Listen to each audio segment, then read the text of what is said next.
Hello and welcome back to Xpwaste, where I don't have a quest cape yet. I'm Michael.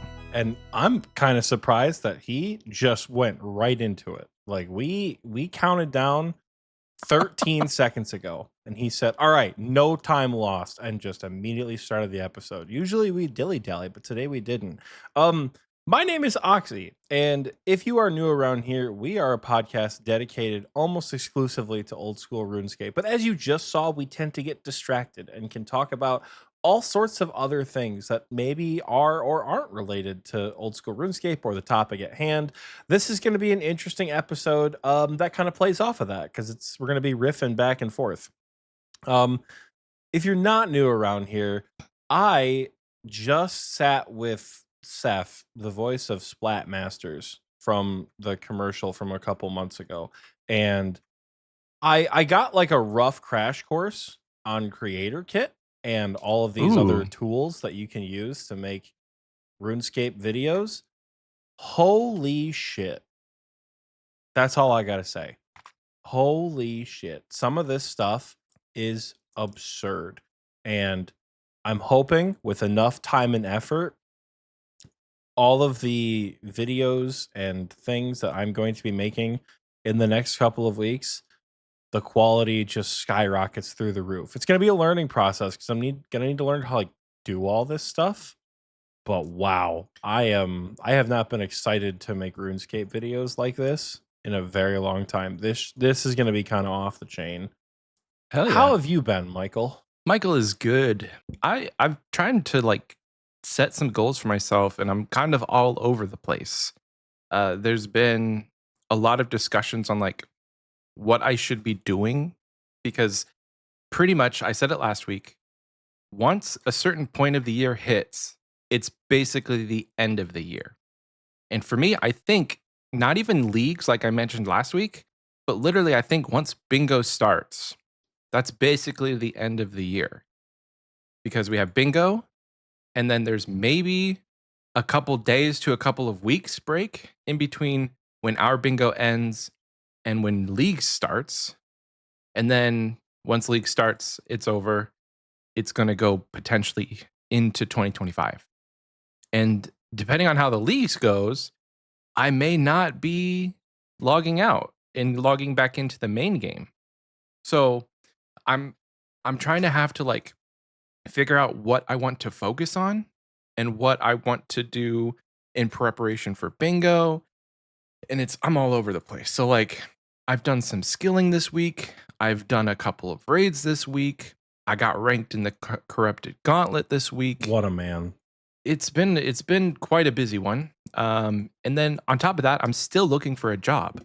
So like I'm having to balance being a responsible adult and while, still wanting to like get stuff done in the game. Obviously, that's not much of a battle. I'm going to apply for jobs as a priority. But, But there comes uh, a time when applying for jobs when it's like literally all you can do is wait.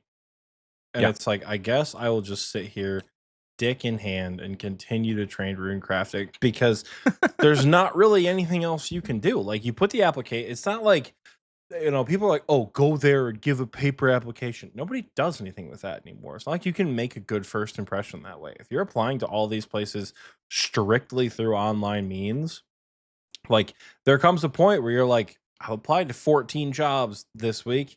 Guess I will do the only other thing I have to do outside of, being a dad and play RuneScape. Yeah. I Yeah. was there for a while after graduation where it was like, all right, cool, master's degree, nothing to show for it. Oh, Sick. Love that. So it's like a weird interim of applying for jobs, it's kind of yeah, awkward, but absolutely. And like I'm at the mercy of recruiters. I'm at the mercy of people even looking at my resume. Because you're right, there's not a way to stand out that isn't already being done by everybody. So like if everybody is connecting with recruiters on LinkedIn and if everybody is going in to like hand in a resume, then you're not standing out. Standing out is doing something that nobody else is doing. So it's tough out here. and I just hope to have a job soon, um, because I need it. But it Vacant Void suggested put your quest cape on your resume. I saw that. It's just like once you get your quest cape, put that on your resume and they'll hire you. I think if it was that easy, everyone would be doing it. But maybe that's what I need to stand out because nobody else is doing that. Quest cape and RuneScape on 2 accounts. Whoa, what if I hold on? What if I need a max on 2 accounts and then put that on my resume? Max in Old School RuneScape on 2 different accounts. So Hmm. people have mentioned that for resumes, a good thing, a unique thing to put on there is if you're a game master, like a DM or a GM for a game, putting that kind of stuff on there, it shows that you are organized, it shows that you have communication skills, it shows that you have forward thinking, and it shows that you are adaptable because you never know what your players are going to throw at you. You can always change the course from there. If you were to look at a job True. application like and be like, what does RuneScape say about a job application, right? It says that number one, they always joke, it's like, oh, RuneScape guys are loyal. Like loyalty is absolutely a part of it. We don't play any other video games, right? So there's the loyalty aspect of RuneScape because once you find something that you are so deeply committed to, almost nothing can take you away from it, which I know borders on an addiction. And sometimes it does for people, and that's kind of scary, but that's neither here nor there. You've got the loyalty aspect, you have the forward thinking aspect, you have the ability for planning in the long term and in the short term. You have an idea of how to structure your goals so they fit for one another. And depending on what you put on your resume, you exhibit a determination that really cannot be shown in many other ways. Your ability to Mm. conquer a problem cannot be understated depending on what you put on a resume, right? Like Yeah. if I were to be like, hey, here's 14 months worth of Inferno attempts and I actually got the cape. You cannot for a second as an employer tell me I am afraid of a challenge that could pop up at work. That shit took me 14 months and I still went after it, right? So in Yeah. theory, you could put RuneScape achievements on a resume. I don't know if you should do that, but I think if you did and you Yeah. got the right employer who like also played RuneScape, you could it has enough like life skills where like it could work. I don't know if you should do that, but it could. Well, there's a way to do it that you're not overtly being obvious that you're talking about either DMing or, playing a video game. There's a way to like put this in a corporate ease sense to where it translates to what you could be doing in a job, but showing that you have real world experience in it, uh, just not in the way that somebody would say, like, I worked at McDonald's and I was like, cook to manager within 14 months. Yeah, but like Because that takes dedication, even if it's but not in corporate slang or whatever, because if I sit and I tell someone like, yeah man, I'm doing this event with all my RuneScape friends and it's going to be a lot of fun, like, okay, why are you putting that on the resume? You flesh it out and you say, I have 30 pages of documentation, spreadsheets, forms, Google Docs, all related to this. I am doing cross team collaboration with people on like a marketing end. I am working with people yeah, on a data end. I am working tirelessly to build and reform this idea. And then also I'm a project manager because I'm gonna blow your fucking mind when I tell you this. This little event with a couple of my friends is 500 people. I and like two other guys am solely responsible for a 500 person event in a community of 2,600 individuals that we are managing yeah, from top to bottom. Like, right. yes, it is in a video game, but I am exhibiting skills that you are not going to find with any rando off the street, right? So to say that like, oh, you have to put it in corporate ease, like, no, just look at some of the things that you do and apply like real life resume things to them, right? Yeah, You're a yeah, good people person, you're a good communicator. You're good at problem solving. The Lord knows you and I are good at compromising, or else these bingos would just simply not exist. I wish one day we could get a window into the bingo planning process because Michael and I go from like friends and co-hosts to like mortal enemies every couple of minutes. Like our definition of like what is a hard tile changes very regularly. We are both inconsistent in our fights and we both annoy the dog shit out of each other. But I think that's what makes the bingos work so well. It's because there's the conflicting, and then there's poor It's Tiki balance. stuck in the middle. But Poor guy. It's balance. And it is really a testament to our friendship that we can say the things that we say to each other, and we're still here doing this podcast. It's not like bad blood. Like, I call Oxie out pretty harshly bro, sometimes. all the time, And he I'm calls called a me out dirty fucking elitist all the time when we play. He we is a- plan these You are, these bingos though. events. I get the opposite. I'm like, this guy learned how to run the head and thinks he knows how to score hard mode. Yeah, that's fine. No worry. But, you know, you call me out and it works. And we're still friends. Exactly. And that's, I think bingo's going to be better for it. Being Oxie's friend is a skill you could put on a resume. No, I mean, like I think as far as, you know, RuneScape things being on resumes, DM things being on resumes, like, I don't know, dude. You have an understanding of the entire Google suite just from making fucking RuneScape bingos. Oh yeah. So yeah. like, and like managing the clan, I've learned things about Google Sheets and Excel, website building, and website building, merch design, a bunch. I really think that I need to like put some more personal stuff from like the podcast and the RuneScape, like the Discord. I need to like formulate some more of that stuff into the corporate slang and add it to my resume. Because right now, I don't have anything that shows that I'm a creative person, just that I can do customer support. So, dude, wait, hold on. Is the podcast not on your resume? it's not, and I need to put it on there. We have I need to put it on there. We have 1 million streams on Spotify. We have a partner manager. We have shit from the official company Spotify that they have sent us because we are a partnered thing with them. And you haven't put that shit on your resume? I need to. I need to. Oh, you're missing out there, dude. Oh gosh. Chaos Cleric says new Patreon tier. Awkward adopted dog. Perk gets to listen to the bingo planning sessions. Oh no. No, you don't want just that. Listen. You don't want that. Oh gosh. Because like I'm freaking out about bingo right now. I am in. Michael can attest to it because I've been a little manic these last couple of days when it comes to this kind of shit. But like, I'm kind of freaking out, and I need Michael and I probably got to talk after this. Yeah. But when they get to the podcast and they get to the Make a Quest episode, he'll be blacklisted. You know what? Oh no. Here's the deal. As an employer, if you cannot look at my entire resume as a whole and instead you are nitpicking what some might say is objectively the worst piece of content we have ever released. If you can't look past that amongst the wealth of other awesome shit that we have done, that's on you, dog. That's not on me for releasing a bad episode after 169 weeks of content. That's on you, not me. You can get fucked. I'll go work somewhere else. You know what I'm saying? Exactly. So I guess all that to say, I have done a lot. And I think my favorite thing that I've done this week is I got ranked in Corrupted Gauntlet.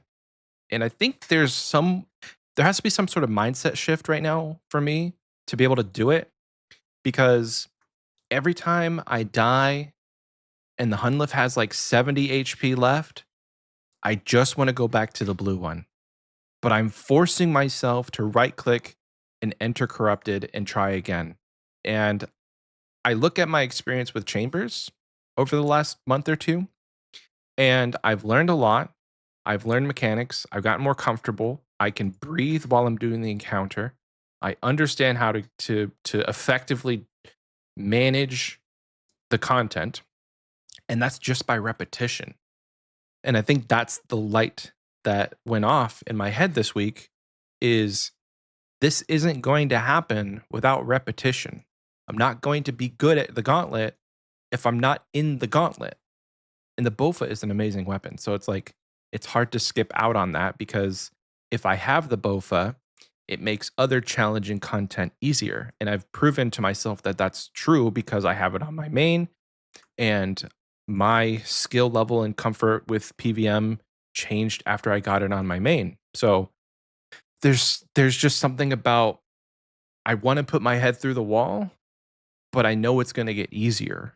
So I'm going to keep doing it. So I'm up to 6 KC now. I'm still only I'm at like 35 or 36 deaths, which I feel like is pretty good So between 5 and 6 or 4 and 5, I can't remember what it was, but I think it was between 4 and 5. I only had like 7 or 8 deaths. So they're getting lower each time I get a KC. And the thing that I've started doing is if I get a bad spawn or something happens where like I have to go halfway around the arena to find the demi bosses that I need, I just restart.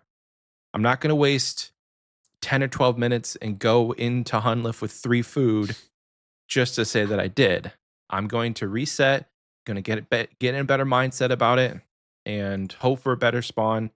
And maybe one day there'll be a time where I'm like, I'm more comfortable with this content and I can do tier 1 with like 3 to 5 food and get it done.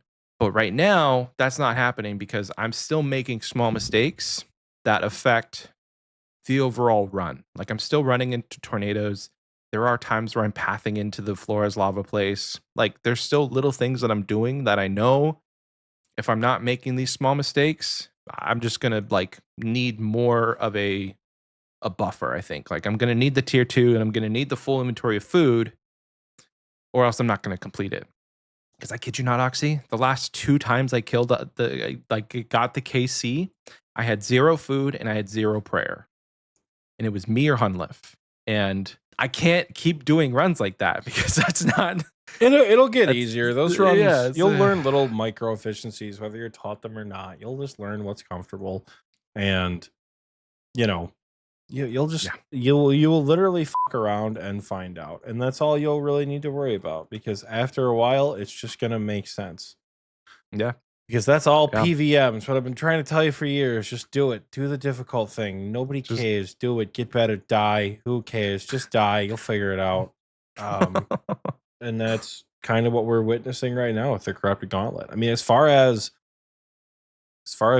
goals are concerned, like what PVM goals do you have that you can't accomplish in Bingo? None, I don't think. Almost all of the stuff that I want to do is doable within the week span at Bingo. Not doable, but it's content that I can jump around and keep doing. And I'm not going to mention any specifics because you guys know that I know what's on the board. And so if I talk about things, if I talk about the board too much, I'm going to slip into a fucking panic attack. And we're going to have let's just avoid. I was just saying, I'm gonna be like, here's the board, whatever. What do you guys think? You know, I don't care. Just get some feedback. Get some feedback from all 2,000 people. Avoid it. No, honestly, I would commit to like one PVM grind because I know for a while you were talking about like I want this item, I want this item, I want this item. Yeah. I would commit to one. Either like go for a Void Waker, go for a Bofa, go for a Dex. Like I would pick one of those 3 items and do it. And then when you're not doing that, I would spend like the next month fishing and doing herb runs and getting like niche little diary requirements done, like little stupid shit that'll help you out. You know, like that is how I would spend the month. Is like if I'm actively playing, I'm gonna be focusing on this one thing, right? It's I don't want to say like, oh, only lock yourself somewhere for a month, but like I could lock myself in the gauntlet. Like that's completely feasible for me. Whether or not it's going to produce results is yet to be seen, but every KC is a potential for something. I got the Hunlift pet. I got the gauntlet pet on 27 KC this week. Normals. 27 normals, dude. So like anything is possible when it comes to the gauntlet. And this reminds me of what Vacant Void just said. They said me getting my first corrupted KC, every time I was like, how bad is the drop rate if I just go back? Like I was doing mental gymnastics thinking about how I could just do regulars faster to make up for it. And anything's possible. You could just like grind out 2,000 normals and go to drop rate. But how, is that going to be better? I don't know. But it sucks. I think I don't like to commit, but I think for now, the thing that I am pushing myself to do is the gauntlet. Because if I can conquer the gauntlet, it is without doubt probably the hardest thing for me to do in the game, even on my main where I have the adequate prayers and the levels to do it. It's the hardest thing for me to like wrap my head around and just do. And every time I do it, it gets a little bit easier. But enough of me. I don't know. How are you? What are you up to other than rune crafting? Because I know you're rune crafting. How are you? Other than rune crafting. So main title content for this week. It's been, let me tell you, she's running away. She doesn't want to be picked up. It's been brutal. I have been doing a lot of bingo work. I think yesterday I spent a good, I was like, oh, it didn't take me that long. It took me like 5 hours to get the tile descriptions done. Because like I sat down at about 2:30 and I didn't get up till like 7:30. Obviously I took a few breaks in between there, but like tile descriptions are mostly done. And like it's been a lot of bingo planning. It's been a lot of rune crafting. As you guys saw with the Vardorvis trailer last week, I am inching my way through Desert Treasure 2 on my GIM. Nice. But because of this like absolutely insane creator kit development, right? I don't know if I'm gonna have to put the amount of work into Desert Treasure 2 that I thought I was. Oh hell yeah! Like it's at a point where I might need models, but between the OSRS map and between the creator kit and like I can do it by myself. I don't need other people to be there. Like That's I know awesome. this stuff has been out for a while and I just never really experimented with it.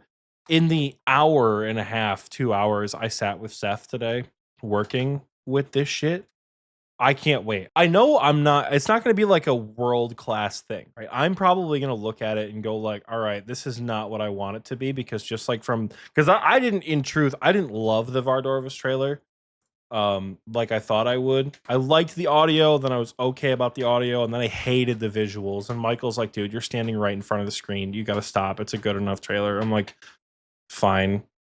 Because I'm like, this feels tired and lazy. It's because it was. I literally was making it at like 1:30 in the morning before the episode came out. Like I didn't tweet. I posted in the Discord that like, hey guys, episode's live in bed because that's how long it took me to get that shit out last week. So I'm looking forward to the next couple of Halloween commercials because I don't have to be so meticulous that like this is the only time I can do this. Oh yeah. Okay, that makes sense. And I know what you're saying. I can just do stuff that isn't runecraft. Like that's it's gonna be so nice. I was saying the other day, I'm like, I cannot wait to max because when I have this feeling of like I beat the game, there literally will never be another time locked goal on my account ever again. This is the second time I've done it, and it sucks. I don't want to do this anymore at all. I don't want to have a time locked goal. Even if it's fun to fight against something, I don't want to do that ever again. I'll max the GIM in like 6 years passively. I don't know, man.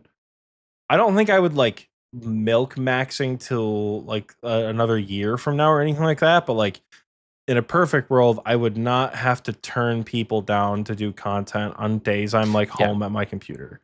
You know, Right. I would, in a perfect world, join a VC and do content with people like Bearmass or CMs or Tobs or something and not be like, nah, I'm going to sit in rating 2 and runecraft while you guys send the cheeky 4-man. Like, in a perfect world, I don't do that.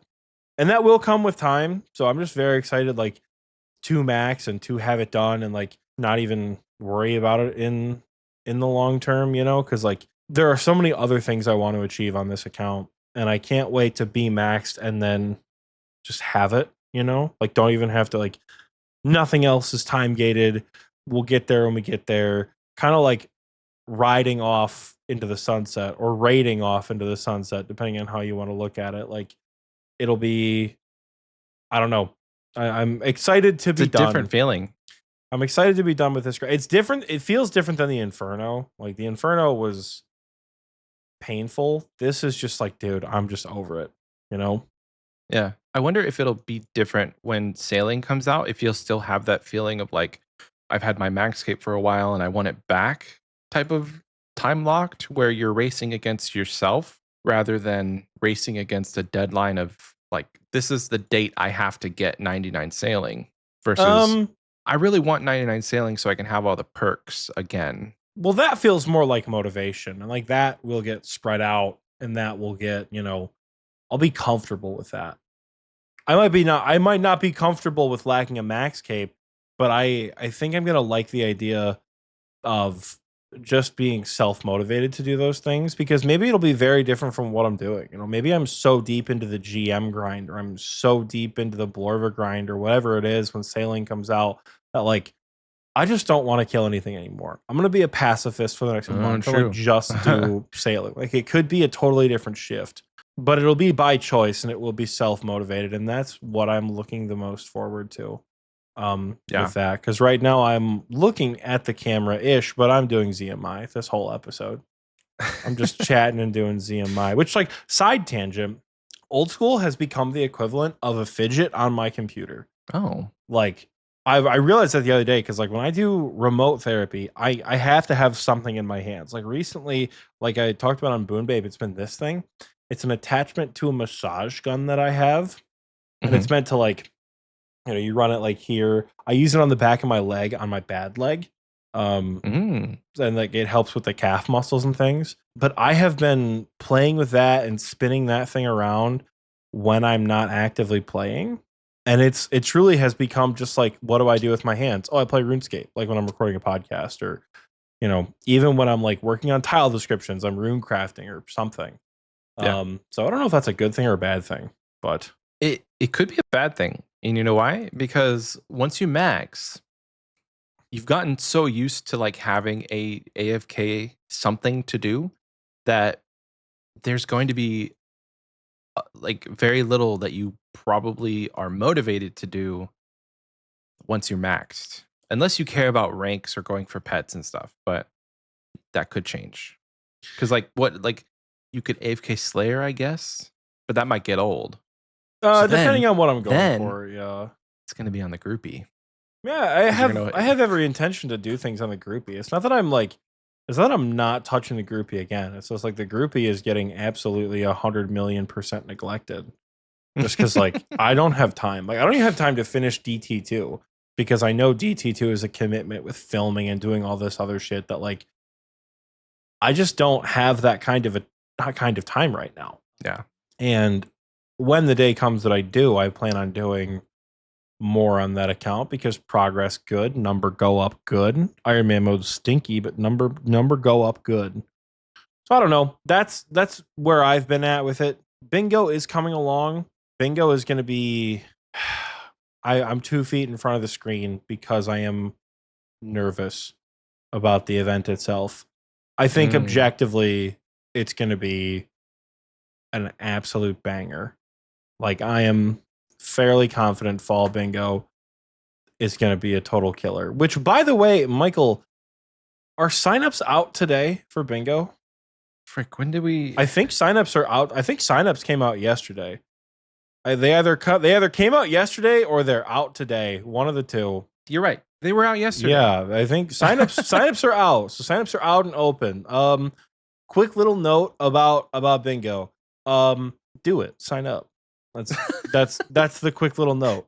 Easy. There will eventually be a player cap, so get your signups in early. Basically, don't put it off. If you want to play bingo, get your at least sign up. Soggy Waffles said anyone available for a buy-in, and a free spot just opened up because he's banned. He's already been. He's not gonna play. He's already been banned from the event. I mean, technically, we said that signups are open, so yeah, signups. We talk about the future. Yeah, we do talk. We do talk in the future tense here. But yeah, signups are open. It's gonna be fun. There's gonna be a lot more information coming your way in the next couple of days and weeks. So if you're like, okay, but what's the point of bingo? Give it time. You will understand, and it's going to be fun. There's a lot to do, both in the planning sense. Oh gosh, dude. And in the playing sense. This is, I don't want to give anything away. This is I kind of do though. This is a scope. This is a scope that we have not experimented with before. This is bingo on a scale that we would have never thought possible. So never. It's going to be a bit fantastical, and that's kind of why I'm so goddamn worried about it. But I'll say this. If you thought skill tree bingo, the one where we had the board that unlocked a board that unlocked a board. If you thought that was like big and epic, I think this takes like the one that we're doing now is the next level past skill tree. It's gonna be quite the process. I'm excited. Okay, clan v clan. No, it is not clan v clan. You guys can guess all you want. But it is every answer is no until it's released. I'll tell you that. Until it's released. Yeah, I'm excited for it. It's gonna be quite the thing. So sign up and yeah, dude, sign up, enjoy it. I don't know what the buy-in fee is yet because we haven't sorted that out. That almost certainly will be in the announcement because we haven't talked about it. We've been so manically obsessed with the board. We've spent probably 20 hours on the board that we have not gotten to that kind of stuff. So we'll cross that bridge when we get to it. But yeah, that is the little note on bingo. Check the event announcements tab to sign up for that. Otherwise, though, Michael, what I think it's time for main title content. What are we talking about today? I would say so. So I kind of want to take you on a journey. If you're not driving or not operating heavy machinery, I want you to close your eyes. Close your eyes wherever you are, whatever you're doing. That's not, if you can't close your eyes, don't do it. Anyway, close your eyes and just imagine you had a child during the pandemic, right? And the year is 2035. You're sitting at your coffee table, your kitchen table. You've just poured yourself a drink of coffee. You've got your oatmeal, and your teenager, who is going to start their first day of high school, is doing their morning farm run on their tablet. It's 10 years from now, and Old School RuneScape is still a thing. And we're going to talk about the top 5, top 10, whatever. We're going to talk about all the it's things not that a we think. It's not a top 5 or top 10 list. We're probably like the idea was a top 5. We're going to be riffing back and forth. We are not going to be able to. I promise you, we are not going to be able to lock down a list. Yeah, there's no list. But we're going to talk about the things that we think will change about Old School RuneScape in the next 10 years. And we're going to riff off each other. And we're probably going to end up riffing off of the recording booth. So it's a good day to be in the recording booth chat, folks, because I thought of this about 10 minutes before we started recording. So buckle up, and it's going to be chaotic. But 10 years from now, so the idea of this came because I'm like, it's been 10 years, roughly, a little bit more. It's been a little over 10 years since RuneScape, Old School RuneScape, came to be. And if you ask the question, day one of Old School RuneScape servers going live, how do you think the game will change in 10 years? I don't think we could have any idea how this game would evolve in 10 years. You could say there's going to be 5 new skills. There's going to be, another plane of existence. There's a bunch of stuff that you could look at and theorize, but I think we've got an idea of the trajectory of this game and the updates that they're doing, that now I think we could feasibly, with some accuracy, guess how things are going to change in the next 10 years. Mm-hmm. The first one that I thought of was they're doing a lot of level expansions in RuneScape 3. And I think at least within the next 10 years, Old School is going to see some skills go past 99 for content. Because the one that I think could be first is going to be Slayer. Between 90 and 99, you have 90 is Dark Beast, 91 is Cerberus, 92 is Araxor, 93 is Dust Devils or Smoke Devils, 95 is Hydra. There's not a lot of room in those levels to give any sort of more meaningful updates. And if you want to put something that's pretty difficult, slapping a 99 Slayer requirement on it kind of puts you at an awkward ceiling. It had better be something a damn good boss for 95. For 99 Slayer, it had better be a damn good boss. Right. It's a lot of pressure. So I'm thinking they could rework Slayer to go to level 120 or 126. I don't know what the cap is. Surely not 200 mil, but whatever 120 is, make the cap go up to 120, and that gives you now 20 to 30 levels from 90 to 120 to work with, and maybe you bump up Hydra to like 110, and you make that like Oh, the mid range of adding some oh, mechanics that make it a little harder. Or I know you're going, oh, but like there's so many things that you can do, changing things around to give a bit more of a gap between, because like 90, 91, 92, 93, 4 new bosses in 4 levels, that's a lot. Like they kind of shoehorned in Araxor at 92. just figure 94, 96, 97, 98, 99. There's room for like 5. And then there's also like 89 Slayer, 88 Slayer. Like you really could put a boss at every level. That's true. So my only concern with 120 Slayer, right, is people. I recently watched a Jimmy video about microtransactions in RS3, and it brought a really interesting perspective on this issue in particular. Skills go to 120 in RS3. Yes, because the game is old, but also because people have the ability to buy XP at a Yeah. substantial rate. Like you pop one Ooh. lamp and you get 87k Slayer XP.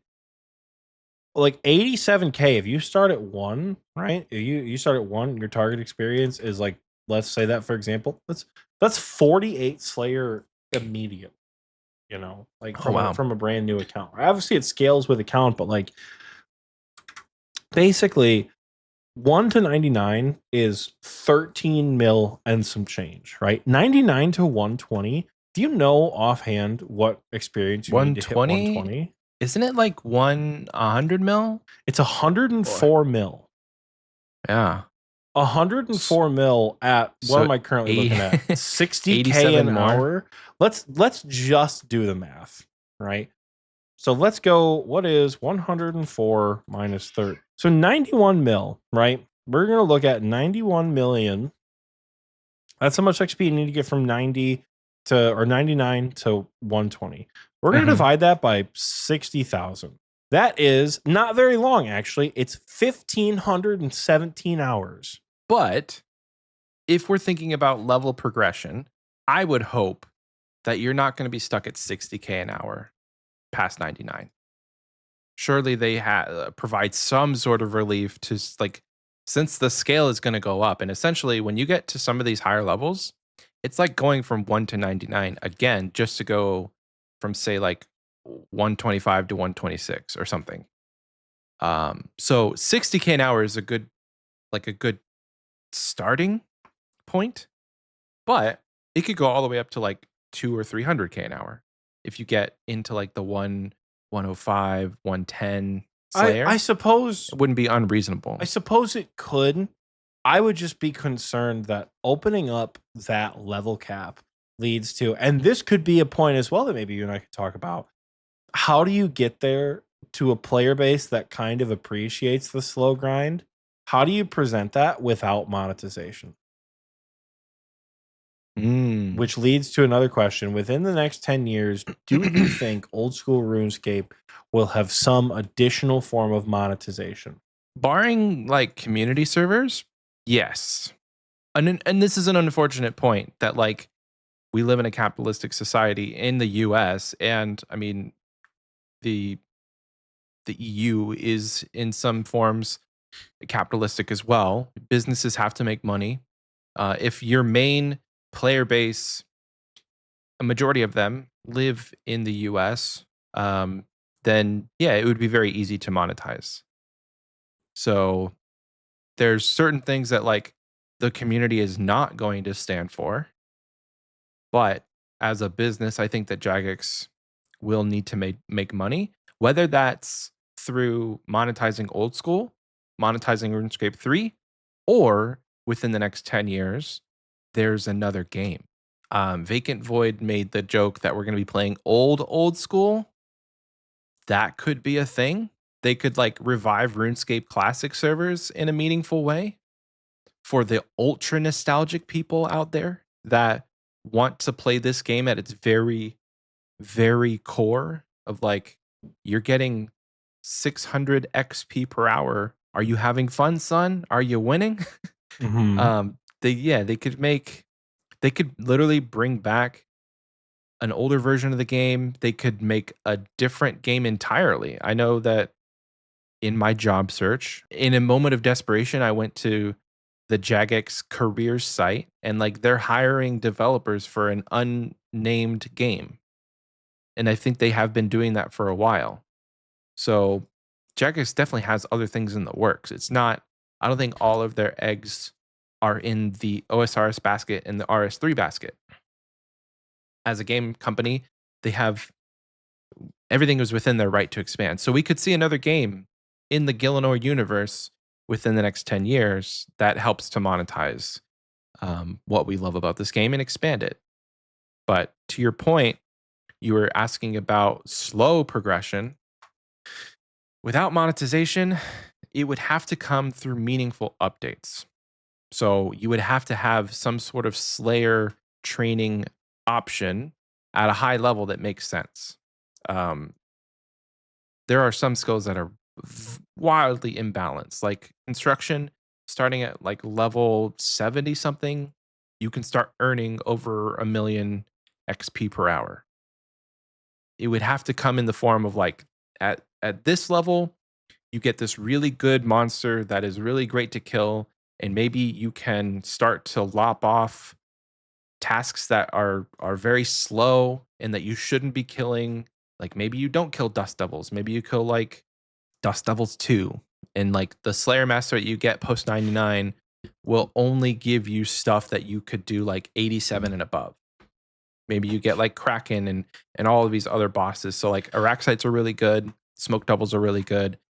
Maybe you don't have But to have a shitty block list anymore. but the thing is, like, that could be a meaningful update now, and I think people would be happy. really with could. That could be a meaningful update now, because I still think, like, at the very peak, right? Like, per hour, the best you probably could do Slayer XP per hour, if you were absolutely cracked at this game, you could get a sub 60-minute Inferno on task and get 120k an hour from Yeah. just that one task. But Yeah. the thing is, right? Like, oh yeah, it only gives you Dust Devils 2, which are basically just Smoke Devils. But the issue is you're still talking about a 91 million XP hill that you have to climb to get to 120.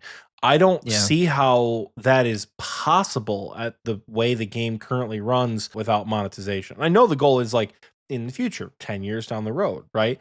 And I don't think it's impossible. They talk about a level expansion, but I don't know. Like, do you think they changed the mathematic formula for leveling up after 99?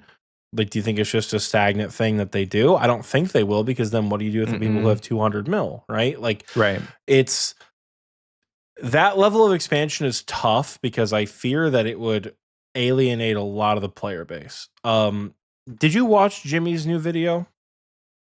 I haven't watched a Jimmy video in a long time. I mean, I haven't watched much of any RuneScape like YouTube in a while. But no, I have not. First of all, the finale of by release, spectacular. But Mm. recently he made like an hour-long video. RuneScape 3 released a survey to their active players. It was a survey about microtransactions. They had released one earlier in the year about microtransactions and how people feel about it. And now they just released a new one about what RS3 players like want to see, because like the treasure hunter debacle still exists in RS3, and they haven't given people a breakdown of how much money they make or how much money they need to recoup from treasure hunters. I would almost love to, like, I don't know. It seems like Jagex knows they've dug themselves a hole, because in RS3 nothing is meaningful anymore. Progression is no longer meaningful in RS3 because you can just machine gun skills AFK at the bank, right? Yeah. Like, there's nothing that adds meaning anymore to getting a max cape or to getting 120 in these skills. And I feel like for a player base who really values that, that would be so hard to do. That'd be so hard to pitch that like level expansion, right? Like, what you could do in the vein of that, right? But referencing Old Reliable, Melvor Idol recently released an expansion called Into the Abyss, or Darkness of the Abyss or something like that. And Mhm. it is absurd. It is basically a full game rework as a DLC. So there's like 24, 23 skills in Melvor Idol, all the same ones that you know, right? Then there's some new ones like Astrology and Townships, like fun little idle game shit. But with Into the Abyss, they have reworked all the skills so your experience in the Melvor realm or the main game doesn't matter. Like if you have 120 in all skills, which I do on my main account, I've got the superior, I think it's like the superior comp cape or whatever it is. I've got the superior comp cape from finishing the first 2 DLCs in the main game. Like I've done that. But with Into the Abyss, it's a whole new XP system. So like skills only go to level 60, but skills to get to level 60, it's like in the millions. Like in the millions of millions of millions. Like I think going from 1 to 60 is, God, I don't even know. It's way more than 99. Like you can get 13 mil XP. You get 13 mil XP per hour, right? Let me switch to my Into the Abyss profile on Melvor Idol, and I have been AFK fishing. This is a mobile game, right? I've been AFK fishing for 4 hours. Let me see how much XP I've gained in 4 hours fishing at this scale. I have gained 46,500,000 abyssal fishing XP. Guess how many levels I got? None. I went from 43 to 44. Oh my god! It's like that level of XP. Granted, this is a mobile game, right? This is a mobile idle game where you can click on a fishing spot and you will do it for 24 straight hours. I understand it is nothing like Old School. Vacant Void says, "Is Melvor good? I bought it and haven't started it." First of all, Melvor Idol unironically fucks. It is so much fun. For a stupid little idle game, it's actually really, really fun. Spend the $10, unlock all the skills. It's actually a really good time. You can play it on Steam too, but I've only ever played it on my phone. Should I jump into the Abyss? Should I jump into the Abyss instead of the main game? You can't. So that's another fun thing with Into the Abyss. You need to beat, they have a boss event. It's not like all the dungeons you do. This one's very different. It's a whole big event that like changes your game for a brief period. It's called the Impending Darkness event, and you cannot do the Abyss until you beat Impending Darkness, and then you beat Impending Darkness, and then you unlock all of the Throne of the Herald content, which is another expansion, which also fucks. And then you have to beat an additional dungeon, the Into the Abyss dungeon, to access all of the abyssal content in the game. So like the progression in that game is spectacular. But in terms of like that, maybe that's a way they do it, where they don't track it by regular experience. They track it by like a separate bar, you know, where like it's not main game experience. It is abyssal experience. Or for all of my shamanism holdouts who for some reason won't let it go, it's Shadow Realm experience or something like that, right? Where there's a different leveling system that offers level expansion and offers meaningful content in all of these areas, but like they don't affect one another. Like what you do in main game Melvor Idol has literally no impact on Into the Abyss. Literally, when you start the first dungeon to unlock the Abyss, they give you a sword and they're like, huh, that's weird. Maybe this sword will be helpful. And you equip the sword, and that's the only way you can damage enemies. So you do all this work to get the agile wings, and you are kitted out with all your best in slot endgame gear, and it means literally nothing in the Abyss. So maybe it's something like that. Like I know Monster Hunter did something similar when Iceborne came out.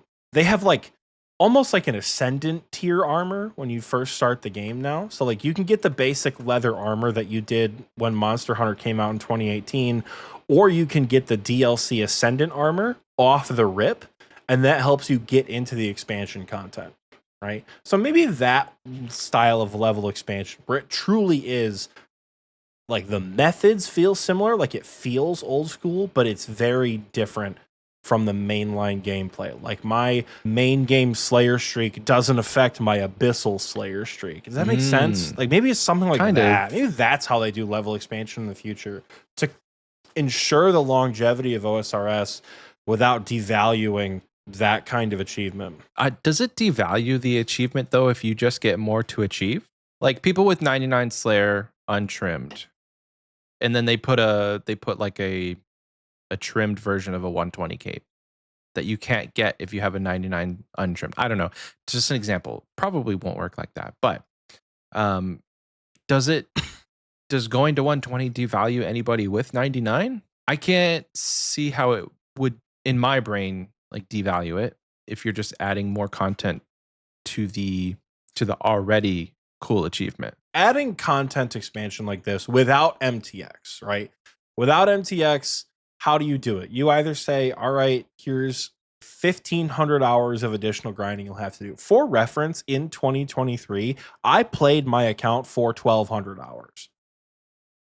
In 2023 alone, I played for 1,200 hours. That's one skill is over a year to train, right? So number one, that just feels XP rates, yeah. That just feels insurmountable. So at current, like you tell them at current XP rates, ZMI with day alt is going to be your best. Enjoy rune crafting till you die, right? Like that is an option. Or we say, hey, we unlock a bunch of ways to train skills quickly, right? Like once you hit 100, like you hit 99 rune crafting, you have to make one final push to get to 100 rune crafting. And then when you get to 100 rune crafting, you get this crazy new mini game. You get, what's the one from RS3, the rune span that people always talk about? You get rune span at 100 rune crafting and it changes the game. And then now suddenly you're getting 290k rune crafting XP an hour or something that like keeps it in line with like rune crafting is still slow and it still kind of sucks, but it's way better for this longer term grind. Every single person on the high scores who have achieved 200 mil no longer means shit because you did it the hard way. And they've suddenly released Link's Titan, nobody cares. Hey Jace, nobody cares, right? Now all of this stuff to like, and it also feels bad like when that achievement is taken away. Like imagine what happens when somebody completes the collection log. Or I don't know his name. Somebody out there has like 1480 slots or something like that. And they're they're probably the closest person. I'm blanking on their name, but they are pretty far into the collection log. They're missing like the clue mega rares, and that's about it. Yeah. Imagine they release all these skill expansions at one time, and then suddenly Marnie. Yeah, Marnie. Imagine there's now 1,000 more collection log slots. Like, how bad does that feel to be so close to the finish line, only for someone to say, actually, the finish line is in a different county. Keep going. You know, like that. When I say devalue, I don't think level expansion doesn't devalue 1 to 99. It devalues the long-term players who have come before that and have gone for that grind and have like left GF for XP. The man's pushing for top 250 so he could be on the legacy high scores. And frankly, I think he's going to get there. If you released, you know, because what scales with construction? Like what would the equivalent of construction be getting to 120? You figure to get 91 mil at about the same rate, you're talking a like 16 or 17 million XP per hour method for construction. That is absurd. Marnie has 1543 out of 1560. What the fuck? He's ahead by a lot. That's insane. So Seth says it's less of a devalue and more of making it irrelevant. And like that also feels really bad. Because like I started playing this game in 2018 again, you know? Like that feels so incredibly bad to like have a single update come out that, you know, doesn't devalue my achievement, but it makes the last 6 years and 7,000 hours feel like it wasn't worth it. But think about it from an account perspective of going from 1 to 120. What does that feel like? Because I think if you have the mindset that you can't devalue people's achievements, this game will go nowhere. People will stop playing it. To an extent, I do agree with that. Yes, there is a level where we have to be like, the game has to be power crept eventually, right? And that's kind of where my head was at with this discussion is like, are we going to admit that we need things better than Blorva, Ancestral, and Missouri? In 10 years, yes. Well, that I think is a totally different conversation. If we want to talk about like the power creep of weapons and armor, It's gonna happen, you guys. It's gonna happen. And like the thing is, what year did the Tebow come out? 2016. The Tebow Yeah. is going on almost a decade of unmatched superiority in range. The only thing that ever came close to the twisted bow was the blowpipe, and they knocked that off the peg pretty quick, right? Like the Tebow has been uncontested for nearly a decade. They have made things that are better in niche situations, and they have made things that are better against certain kinds of opponents. But if you use a Tebow on it, nothing is better than a Tebow. Just plain and simple, right? The only thing that's come along that's competed with the Tebow is the Shadow. Like that is literally it. But then what happens in 10 years, right? Is the Shadow still going to reign supreme? They're gonna have to make you break down the shadow, or you add something to the shadow, or it just because like I haven't played World of Warcraft, but I know in that system, and especially in like something like Destiny, the game, where you have all of these cool things that people go for, and you get them from raids and you get them from content, but then the next time that they do an update, it literally just becomes a paperweight because they have a new item that is better. And the Galahorn is no longer the big bad rocket launcher because there's something better, and you're not doing the content that used to give these better items. That's what Jagex has to kind of like walk on eggshells to not do in the next 10 years is all of the cool things that they've put in the game. They don't want to make Chambers dead content. But you may have to. You may have to. And that's a hard conversation. I think, like, can we think of anything in the game that has truly been phased out as dead content from a PVM perspective, right? There are skilling methods that have obviously fallen by the wayside, and there's obviously a bunch of shit that, like, nobody does the Dorgish on food stuff anymore. Nobody does that, right? Nobody trains rune crafting regularly. They all do ZMI, they all do GOTR, they all do lavas, right? Mm-hmm.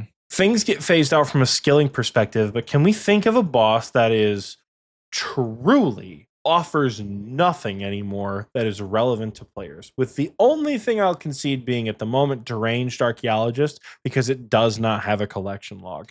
I can't think of anything. Like even things as old as Dagonoths with the new rings, they did that really well where they didn't just give you a direct upgrade.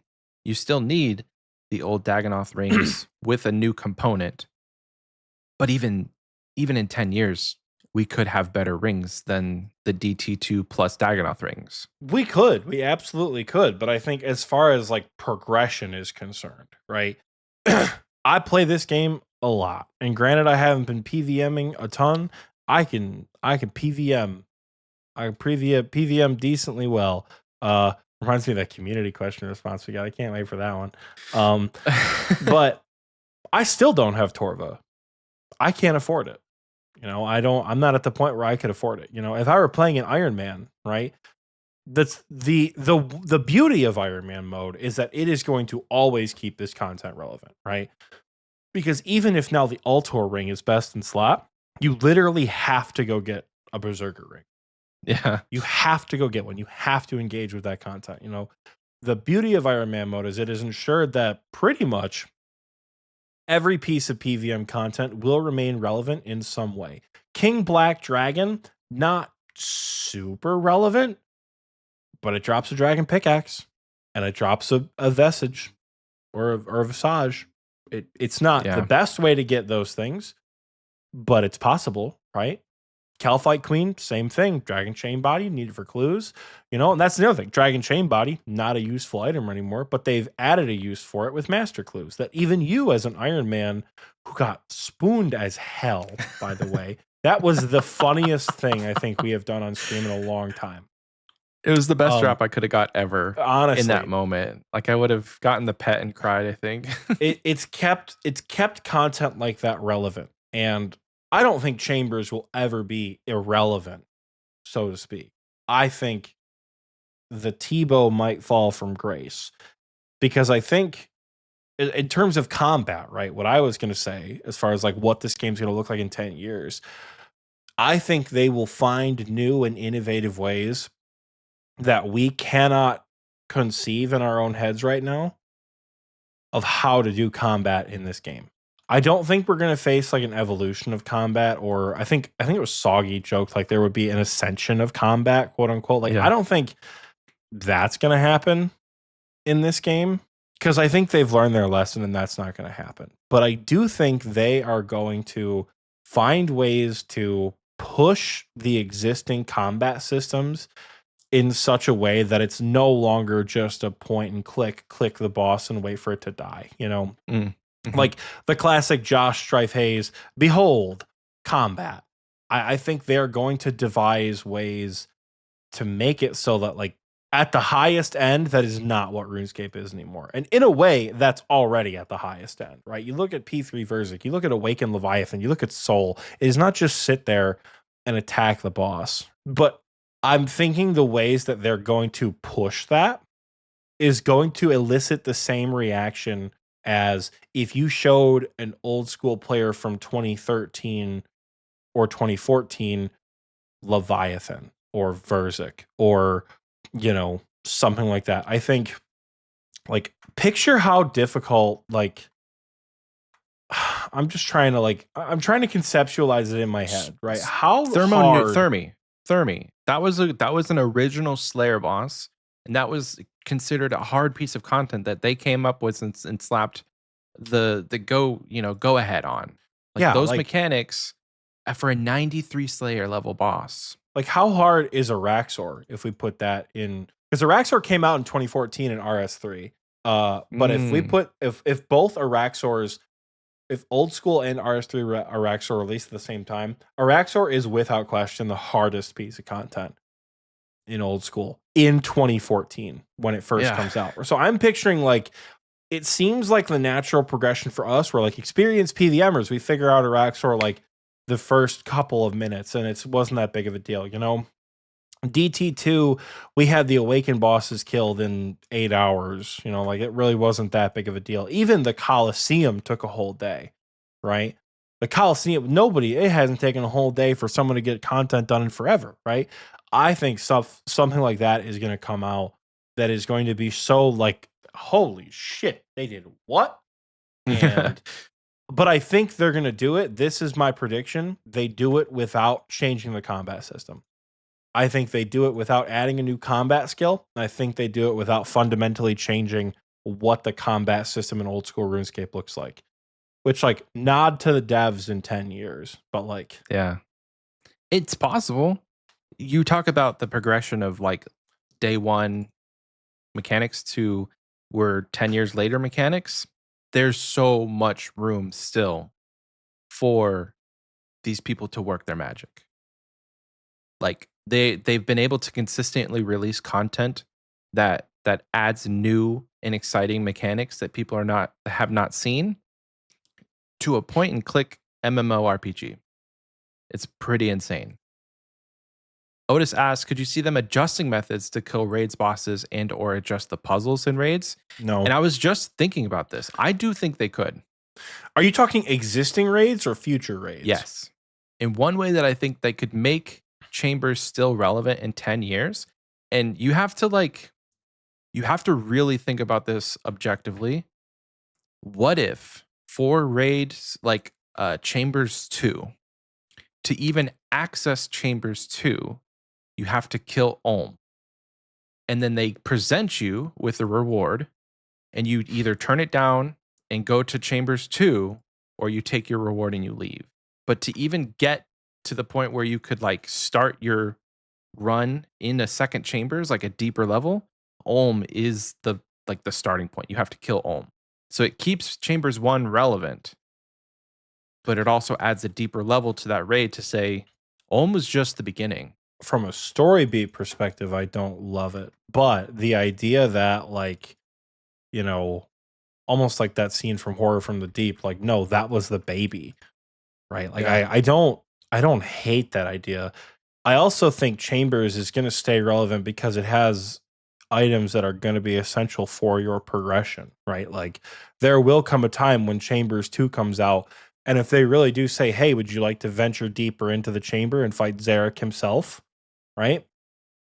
Like you've defeated Ulm, you can now go downstairs and abandon your reward and go fight Zarek himself for a chance at something newer and better. Zarek's not even going to be worth fighting if you don't have rigor. Right. Zarek isn't going to Exactly. be worth fighting without Ancestral. So I think there are a lot of ways that not only they could, but ways they have already proven that they will keep content like Chambers relevant. It's been almost a decade. Even with the release of new raids, they've kept it relevant. So I don't think, Otis, I don't think they would adjust existing bosses or existing raids. I think what they would do is implement just like totally new stuff. Totally new stuff. That's going to be, again, groundbreaking. Fazani's Nightmare, Vardorvis, like those things are horrifying in 2013, you know? And just imagine 2033, 20 years after the start of the game. 2033. I know we said 2035, but we're closer to 2025 than we are to 2013 or 2023 rather. I think both of those answers might be correct. I think we might be closer to 2035 than we are 2013, if not equidistant. I don't know how to do math, which is a scary thought. That's cool. Yeah. At some point, you will hit a point in your life. I haven't hit it yet because I min-maxed my education, which you will have been out of school longer than you were in school, which obviously makes sense. But like you go to school for 16 years, you're like, oh yeah, it doesn't mean anything, and then suddenly you're like 33, and you're like, wait, oh no. Yeah, you graduated. It was like you graduated 20 years ago, but you were never in school for 20 years, at least high school. Yeah, like it's like, oh god, oh god. The progression of time is a horrifying thing. Vacant Void does make a comment that like it would be just a preamble to get to Chambers 2, which again, it's a rough concept, and that's one of the reasons why I don't like the idea, because like, boy, that sounds kind of boring to like have to complete a raid to do another raid. As far as Otis brought it up earlier, and I think it's relevant now to talk about. It's relevant now to talk about in a more optimistic stance from what we brought up earlier. I'm still not on board with the idea. I still don't think it is a very good idea.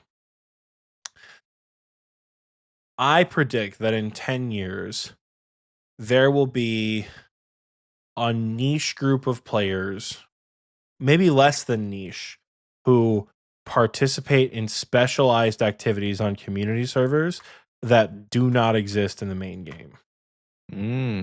Like modded content almost that they will participate in, that like RuneScape will be known for its wonderful, rich, and expansive main game, but also it's like absolutely creativity unleashed private servers that they have. Because again, to reference the creator kit, you could build your own environments. I cannot stress this enough.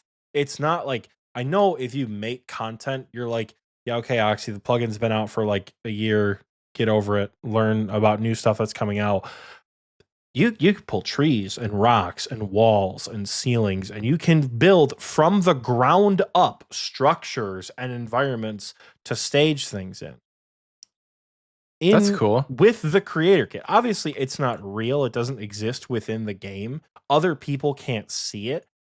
But the fact that that technology exists, and it's basically a mod kit, right? Imagine what that looks like on old school private servers. Imagine what that technology looks like on the official old school private servers in the hands of the community, right? Where there are things that niche groups of players, like RuneScape is known for this, but it's also known for like how to, okay, let me put it like this. Halo, it's it's incredible. It's an iconic game. I know it's kind of fallen from grace a little bit in the past couple of years, but you cannot deny that Halo is, I would argue, the most impactful first person shooter ever in the history of the world, right? One of the things that has made Halo stand out as the top dog for such a long period of time, even if it's maybe not the top dog right this second, was the community. When they gave the community access to things like, Forge and the way to create their own custom games and things like that. Think about a game like Speed Halo. You ever played Speed Halo? Mm-mm. Oh my god. If you guys played Halo, you play Halo Reach, you know about Speed Halo. If you don't know about Speed Halo, look it up. It is so stupid fun. That's not a developer made game. All of that. I think private servers have the ability to do that and to be more optimistic, because in general, I still don't want them. I would prefer if they weren't a thing for an MMO, but I think that they do offer the ability for RuneScape to have that level of like, oh, there's been no updates for 6 months, but like, Speed RuneScape came out and now like you're trying to avoid Baba boulders at 1,000,000 miles an hour or some shit like that. Like I think stuff like that could be just like stupid and fun, and like that could be beneficial. I don't know. Definitely. I know you like private servers to begin with. I do not, but I think to be more optimistic about them, that could be fun. Which is kind of it's very confusing the way that you talk about Forge and like the creativity aspect of Halo in such an endearing way, but then it doesn't translate to RuneScape in that same sense of like you're giving the community untethered access to their creativity for the game that we already love, and that still is not appealing to you. So I understand how it sounds hypocritical, right? Not hypocritical. Well, You're not a hypocrite. I think it sounds a little like, if you think about it, right? Like, oh, giving players access to private worlds where they could build everything is great, just not for RuneScape, right? It sounds a little hypocritical. I get it. The way I kind of conceptualize it is, as an MMO, RuneScape functions as an ecosystem that exists regardless of whether you're logged in or logged out, right? Like there will always be people playing old school RuneScape, and there will always be something going on in the game, whether or not you're there to experience it. With a game like Halo, if you're not there, sometimes a lobby doesn't form, right? You're not the fourth person to initiate the lobby. Sometimes they fill bots in at this point. Now, we're like, yeah, it's like, oh, it's always on. But you comparing the ecosystem of a first person shooter to an MMO, like you just know that feels different, right? Like a first person shooter always being on versus a RuneScape being on. Like Fortnite, for example, you jump off the bus, you kill everybody, you either die or you win, and then you just reset and you do it again. Right? That's not what RuneScape is like. RuneScape is not jump off the bus for 10 minutes and then just go back to the lobby. That's not how that's ever worked. I don't like private servers in a way because I think that detracts from the point of an MMO. Right? I think it takes away from that restriction. I think it takes away from that ecosystem of an MMO. And I don't like the idea that like, oh, the private server is where everyone wants to be, right? I think Minecraft would have the same problem if Minecraft was a permanently existing world, right? If there was one could you imagine how horrible that would be? One Minecraft world for like 300 million people. That would be server. Absolutely horrendous. It literally would be like no structures until you get to the far lands type shit. But like, I don't know. That's why I think it doesn't feel the same. And I know that sounds like a very vague and unconvincing way to word it, but like in your heart of hearts, you know that Forge and custom games are very different than private servers. And I kind of. I can kind of see where you're getting at. And I think the way that I rationalize that, or I kind of have some sort of acceptance, is knowing that like what I do in a community server is probably, I can't say there's any sort of like finality, but it's probably not going to be more fun than playing the main servers with my friends. I can foresee myself spending some time in a community server doing things that people have created, but maybe it's like for specific events, or maybe it's for a specific time period like Leagues is.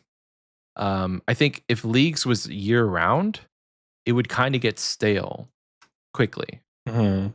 But there would be sort of like this aspect of like, I've done it, I've gotten my Dragon Cup. What am I going to do for the rest of the year? And that's why we have the main game to go back to.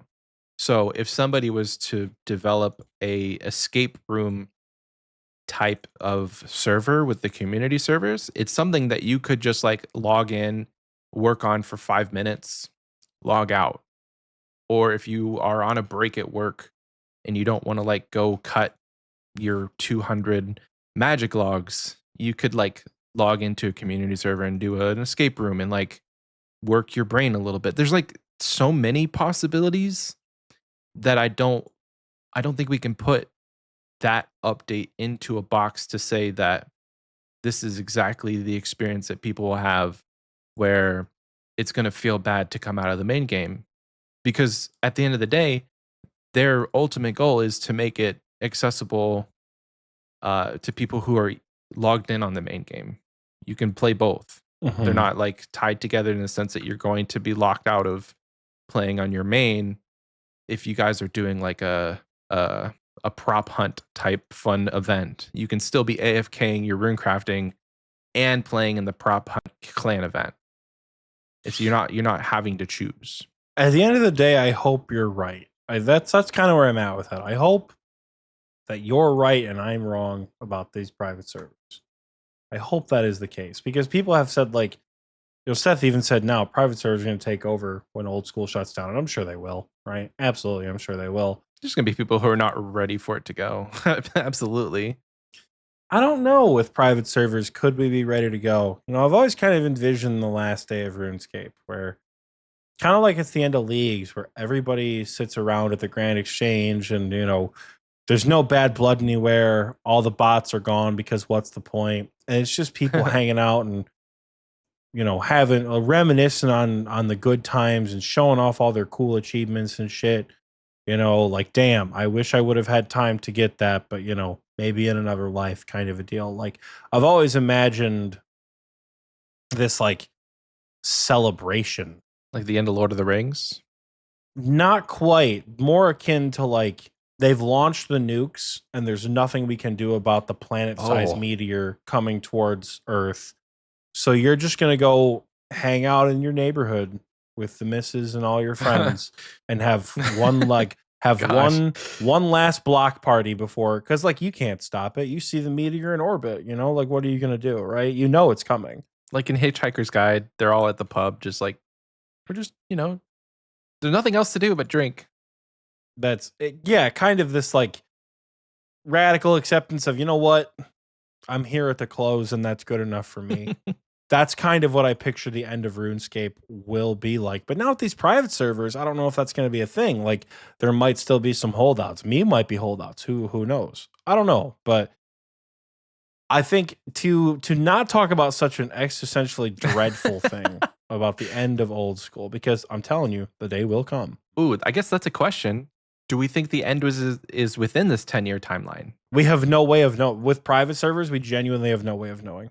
Because who True. knows? Maybe it's a matter of like Project Zenaris gets released and it's met with mixed reception. A couple people think it's fun, but like the allure dies off almost immediately because like, cool, we've all made Swampletics, we've all done Gillinor games, we've all spent a couple of months in these dumbass private servers. Let's get back to the main game. And they say, funny you should mention that, new combat skill comes out. Or worse, funny you should mention that. Soggy, I think it was Soggy. If it wasn't Soggy, it was somebody else in the recording booth chat made an absolutely horrible suggestion of Jagex will start to charge for premium plugins on their client.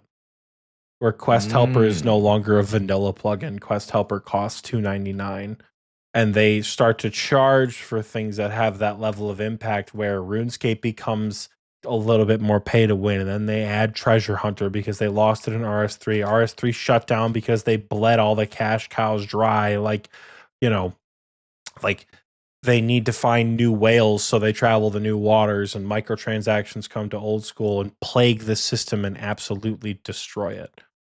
It's possible that that is the death of the official Old School RuneScape. But if that happens after the release of private servers, I think history almost certainly repeats itself. I think you get a group of dedicated RuneScape players who understand the game and are basically just rogue. They're creating RuneScape as it should have been in the good timeline. You know, maybe it does become Escape Room. Who knows? Maybe it's like, you know, Old School RuneScape is the alternate timeline, but if the alternate timeline needs an alternate timeline itself, I think we have the players and the talent and the passion to make it happen. I don't think that happens, but if Project like a different Xenaris, if Project Xenaris releases, I don't think Old School is going to be dead in 10 years. I don't want to look back and be like, damn, I was wrong. That's sad. But like, I don't know. I can foresee if something happens and Jagex was like, they've lost their damn minds and they do kind of scorched earth, send this ship that we're all on into the ground, like microtransaction in Old School, everything you were talking about, like nightmare situation. I think, and I would hope that there would be some group of people out there who could take that scenario and use it to their advantage and be like, listen, we're going to make a game that is as close to RuneScape that you guys know and love without calling it RuneScape, because we can't trust Jagex anymore. And something happens to where we play a new MMO. And maybe we're going to be like, you know, in our 60s and this is all theoretical and we're not going to, you know, who knows? I don't even think it would be. Well, like, I don't know if I won't be playing video games anymore. I can't imagine. Like, I want you guys to reconceptualize video gaming as a hobby, right? If you're like me, you've been playing video games since you were a child. I remember I got a PlayStation 2. Santa Claus brought me a PlayStation 2 at my old house. I used to play computer games on our old Windows 98 computer. Like, I have always loved playing video games. I cannot imagine, for any reason, anything, that I would ever stop playing video games. I have shifted the way I played them from like, oh, I can't wait to go home from school to play Zoo Tycoon. You know, oh, this weekend is going to be great. I got pizza and Mountain Dew and I'm going to play zombies with my buddies in high school. You know, oh, I'm going to stay up till 4 o'clock in the morning because I don't have a job because I'm a grad student and all my classes are online in the middle of this fucking pandemic. And I'm going to stay awake with my West Coast friends and my European friends who just woke up, and we're all going to play RuneScape until the sun comes up. You know, I still have Snapchats like that on my phone. Versus now where it's like, all right, I've worked a long day and I'm going to just hang out and play games with my friends. You know, I'm going to have a good time. Granted, I'm not having as good of a time right now because I just broke 10 mil, Michael. I just broke 10 mil. I just broke 10 mil rune crafting, and I'm close. You know, I'm going to do it. But like, the ways I have played have changed so much over the years, right? There was a period of time where peak video gaming for me was coming home from work, changing out of my blue jeans into some shorts, and walking 6 miles around town playing Pokemon Go. It was the most in shape I've ever been in my entire life, by the way. But like, it's changed so much. I don't think I'll ever stop playing games. I think I'll be like those old people who, you know, still play like Skyrim or, you know, first person shooters when they get old. But I don't know if it'll be RuneScape. Who knows, man? Who has any idea? But any other things in the next 10 years besides like new armor, skill expansions? Leagues. I think within the next 10 years, we are going to see leagues become so Call of Duty-ized and so oversaturated with the same idea that people stop playing it and it stops making Jagex money. And I think leagues is going to go away for a period of time. Okay. There won't be any more leagues, and they're going to be like, hey, we don't really have plans to bring leagues back. And then I think by year 8 or 9, off the top rope, they're going to go, what if we just like re-release the original Trailblazer? And people are going to go, okay, maybe we'll think about it. Maybe we'll see. Maybe we'll think about it. Maybe they'll re-release. Maybe they'll do Shattered Relics 2 after all these years, right? And they just go back to basics, and it revitalizes leagues as like the most enjoyable experience ever. And they realize the only thing they were missing the entire time was like a passionately enjoyable game mode, and not this cookie cutter, we're doing this every single time type Mhm. beat, which again, I don't think is going to be bad initially, but it could get stale quickly. So Yeah, the thing that they could mitigate that is just like make the time between the leagues a little bit longer yeah, to where you have people who like they did like a year and a half to 2 years between one of the leagues, and I think that there was so much hype that people kind of forgot the pain points after that long. You know, you kind of forget what it felt like to break your leg, after a while, and then you kind of get back into that mindset of like, well, I'm invincible. But you broke your leg, like it really hurt. Sometimes leagues, the things that we in the moment we're experiencing that really sucked, you can just forget how much it sucked, and then after a while, like, yeah, no, leagues was great. I remember all the good times. But you know what you're I kind right of though. compare to?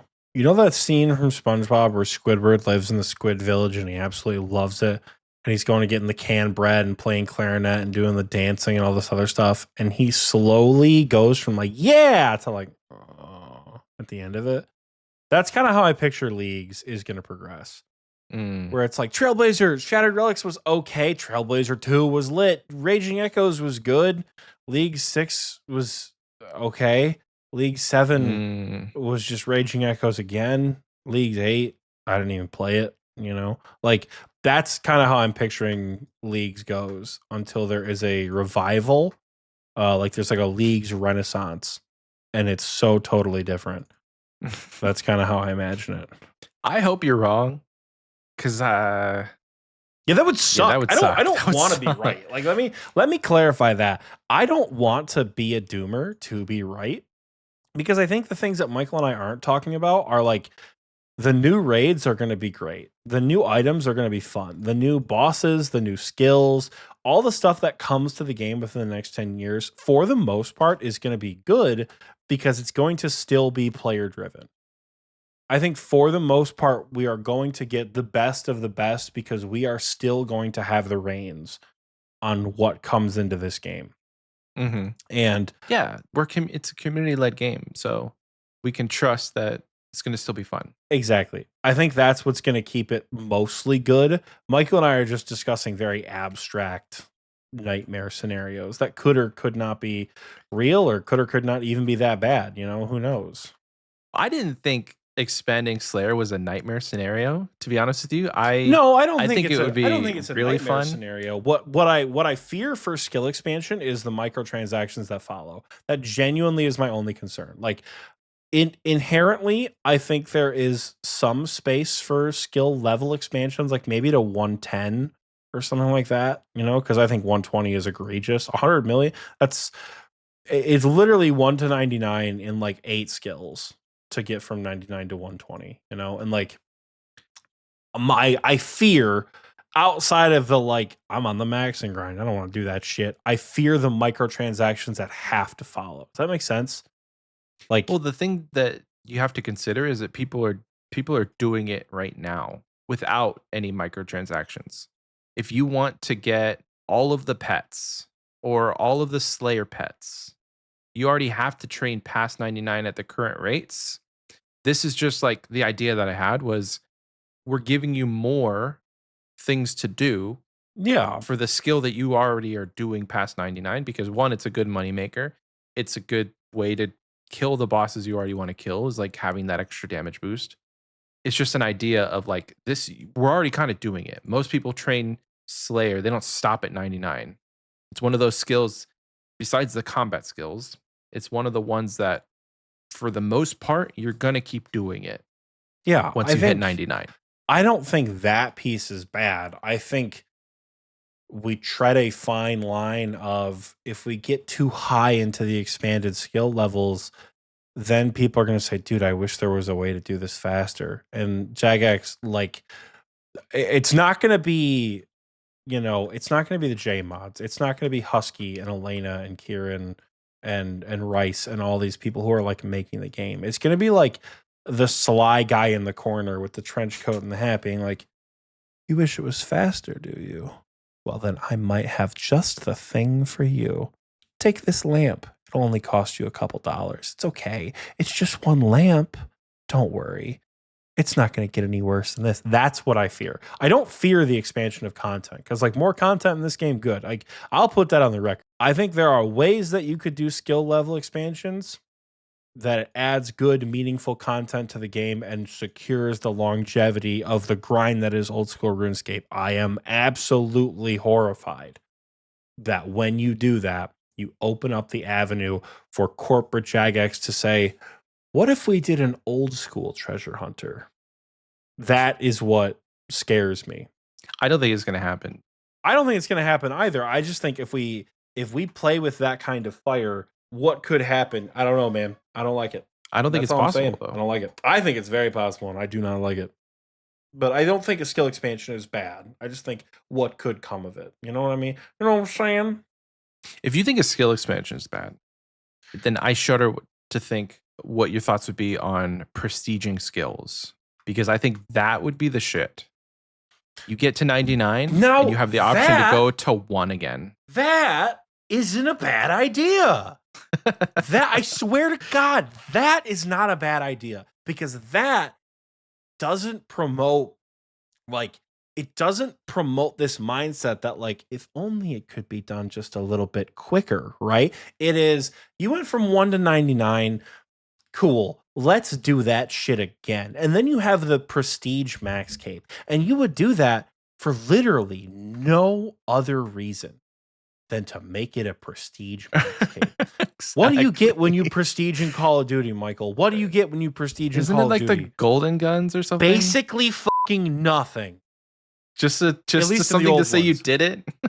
At least in the old ones, you got 2 things. I'm thinking like the Black Ops days when I used to play. You got 2 things. You got 1 permanent unlock when you prestige, and you got a cool emblem next to your name, right? You, like, in Black Ops, you got your first prestige when you hit like level 60 and you go back to the beginning. You permanently unlock the commando, because the commando was like the best weapon back then. And then you just do it again and again and again and again. And every time you get a permanent unlock, you don't have to level up to get. And every time, like, you can start at level 1 with the best weapon in the game. Maybe it's something like that. What weapon from the attack skill do you wish you could use at any skill level? Scythe of Eter could be fun. Could be fun. Abyssal Whip could be fun. Could be good with the training. Could be fun. So like you don't get rid of any of this stuff, right? Like, your account doesn't get deleted. You don't lose any of this kind of stuff. But now, like, yeah, dude, sorry, I can't, like, I can't North Freeze at Tob. I only have 70 mage. Why do you only have 70 mage with an Infernal Cape? Oh, it's, I have mage prestiged, right? Like, I think that's a way better idea that doesn't, like, it allows for a totally player run way to show off. Question is, what do you do with 200 mils? That was my only holdback of. Yes, what do you do with the high scores? It would be hard, because if you had anything over 13 million, would you want to give that up? Because to me, initially just thinking about it, any XP past 99 adds no benefit to the prestige. You would literally be like 13 million, 41,000, whatever it is. That is the XP needed to prestige, and then every XP past that doesn't give you a benefit, but it could. Like, if you prestiged at 100 mil and you gave all that up, what benefit would you get? Would you get the gold trimmed max cape? Would you get there's a lot of different things, because unfortunately they set the arbitrary number of max XP at 200 million, and people go there. So what do Yeah. you do with that? I don't People know. go I there. think like I know Chaos Cleric said, "Oh, that's the best way to get a level 3 skiller account." What if it locked your combat level? Like Oh you yeah, prestige, yeah. because right now I'm max combat, right? If I prestige attack, strength, defense, hit points, range, prayer, and mage, and I'm still level 126 combat, but like you look me up and it's like it just has like an asterisk next to it or something, you know? Or Mm-hmm. like the skill stone is like gold instead of silver or something like that to show that it's prestige, right? Like just make it a show off thing. Truly, just make it, give it one item unlock, just like in Call of Duty. Like, hey, you can wear the Elysian Spirit Shield from level 1 when you prestige defense. You can wear the Dragon Warhammer for strength. You can wear the Abyssal Whip for attack, right? Like, just Oh, make like it. okay, I gotcha. Just you get one unlock per item that you can use, right? Like mage would be super interesting because you could get items, but you couldn't get spells, right? It's like you'd have access to the spell books. It wouldn't like take away Lunar Diplomacy or Desert Treasure 2.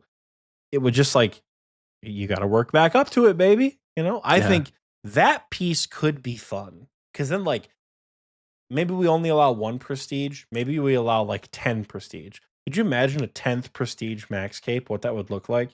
That should be crazy. And maybe that's what they do with the 200 mils is they say like, if you're 200 mil, this is the equivalent of going from 1 to 99 however many times. It's at least 10 times because 13 divided by, is it 200? Is it 10? 13 No. times 10 It's like is 15. 130, right? It's like 15 or something.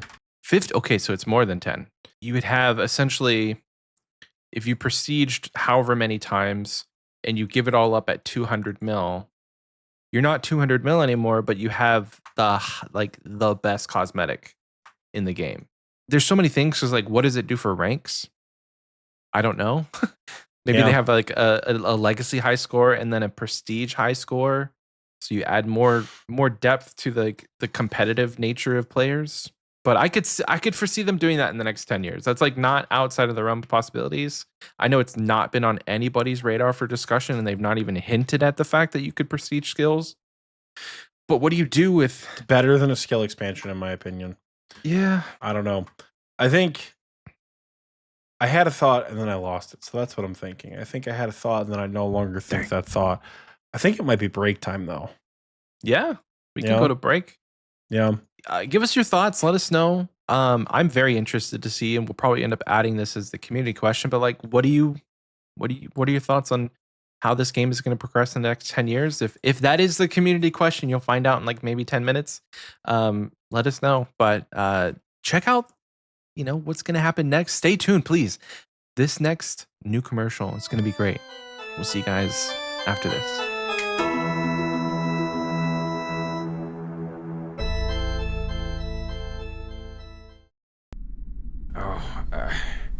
Where am I?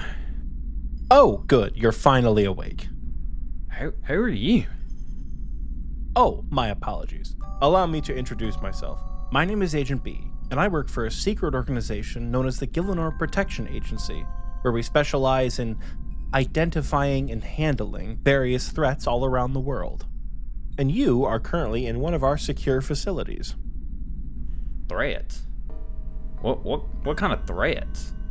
Trust me, you don't want to know.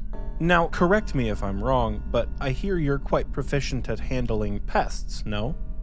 Well, yeah, I'm Splatmasters. I mean, I got the Splatmaster 9000. Of course I can handle about anything. Good. Now tell me, have you ever been to Mauritania? Mauritania? Did you say Mauritania? I did, yes. Oh, well, It sounds to me like you've been. Yeah, but I promised myself I'd never go back. Uh-huh. Have you ever heard of an Araxite? No. What's an Araxite? They're a rather unsightly type of spider that can be found. Spiders? They ain't nothing like a spider. So you have heard of them. Okay, yeah, I know what Araxites are, okay? But after seeing them damned abominations, I told myself I'd never go back to that swamp. That was the first and last job that I will ever do in Mauritania. Now that's quite unfortunate, isn't it? You see, I was hoping we could commission you for a job. And, I don't know if it's any consolation, but technically, we only need you to kill one Araxite. Only one Araxite? I guess it. No, I told myself I'd never do it. I just don't think I can make the trip. I'm just busy. Busy? With what? Or you know, I got the Splat Masters, the Build Masters, and I mean, there's a lot of stuff going on in Gillinor. We would, of course, be willing to compensate you for both your work and any potential risks that may come with the job. With potential risk, you know, like I said, I just don't think I can go back to that swamp again. How does 100 million GP sound? Listen, I said that I would. Wait, how much did you say? 100 million GP. Well, I think I can make out work for 100 million GP. Do we have a deal then? I think we do. Fantastic. So, there are probably some things you should know before we send you out to take care of this Araxite. So, Mr. Splatmaster, my sincerest apology for this interruption. Is there something you need from me, Private? I'm so sorry, sir. There's an emergency in the north. Ah, yes, the Phantom Muspa. Don't worry, we're aware. We have soldiers stationed there now to make sure it stays contained. Now, if you'll excuse us, I was just... No, sir. It's not the Phantom Muspa. An adventurer. They've opened the prison. What? Yes, sir. I've got the footage here. I'll take that, son. You've done well. Please take Mr. Splatmaster to our armory so he can be fully outfitted for his next assignment. Thank you, sir. Do you got a Splatmaster 9000 at Armory? I mean, do I have to bring my own, or you got one you can provide? Control. This is Agent B. I'm instituting the Magus Protocol. Contact all available units and have them return to base at once. Right away, sir. May our Lord help us all.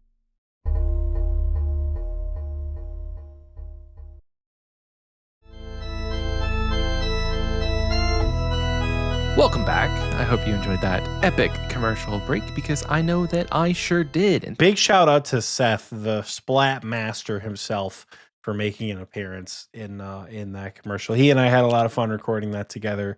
Hell yeah. And I learned a lot about content creation just from hanging out with him for an hour about all the tools and shit that I raved about earlier. But yeah, I shout out to him, the return of the Splat Master. Haha.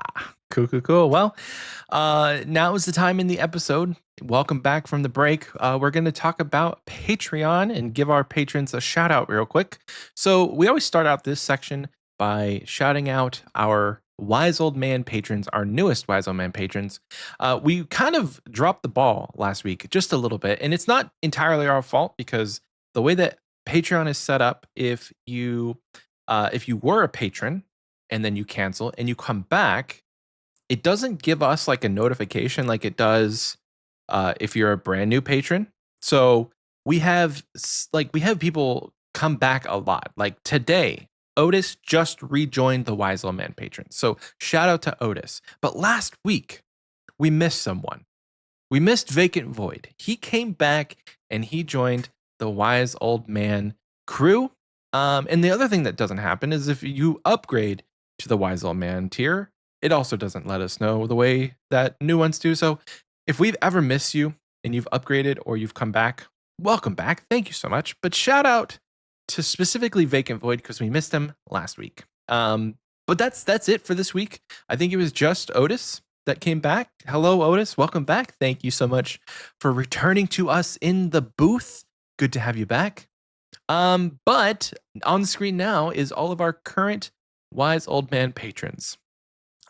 This is one of the coolest tiers that we have because it is the very first tier that you get access to the recording booth. So this episode in particular, you heard us reference the recording booth a lot.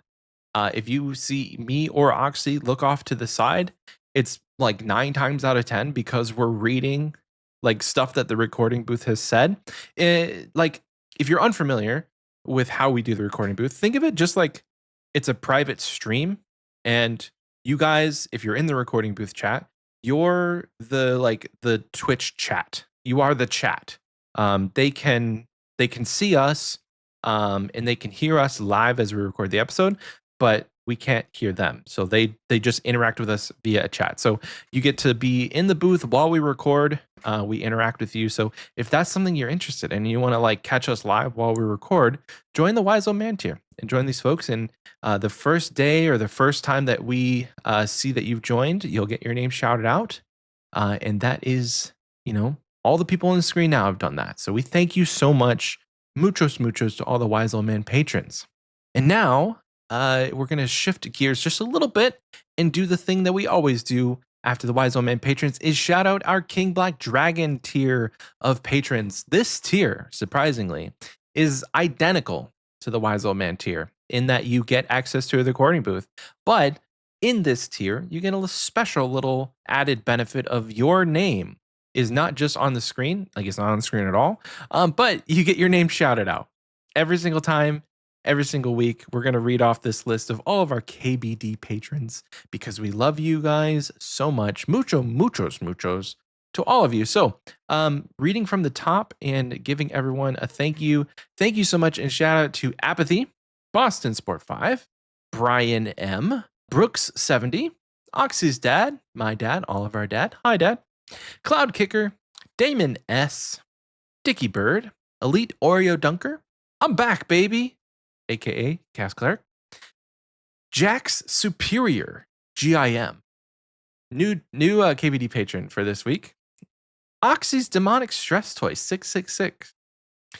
Oh, our third favorite Patreon supporter Ralph, Run Metal 15, Rylithian, Soggy Waffles, Seppi J, Sparky Life, Swole Chrissy Manifest, the Big G Jordy, and War Patroning.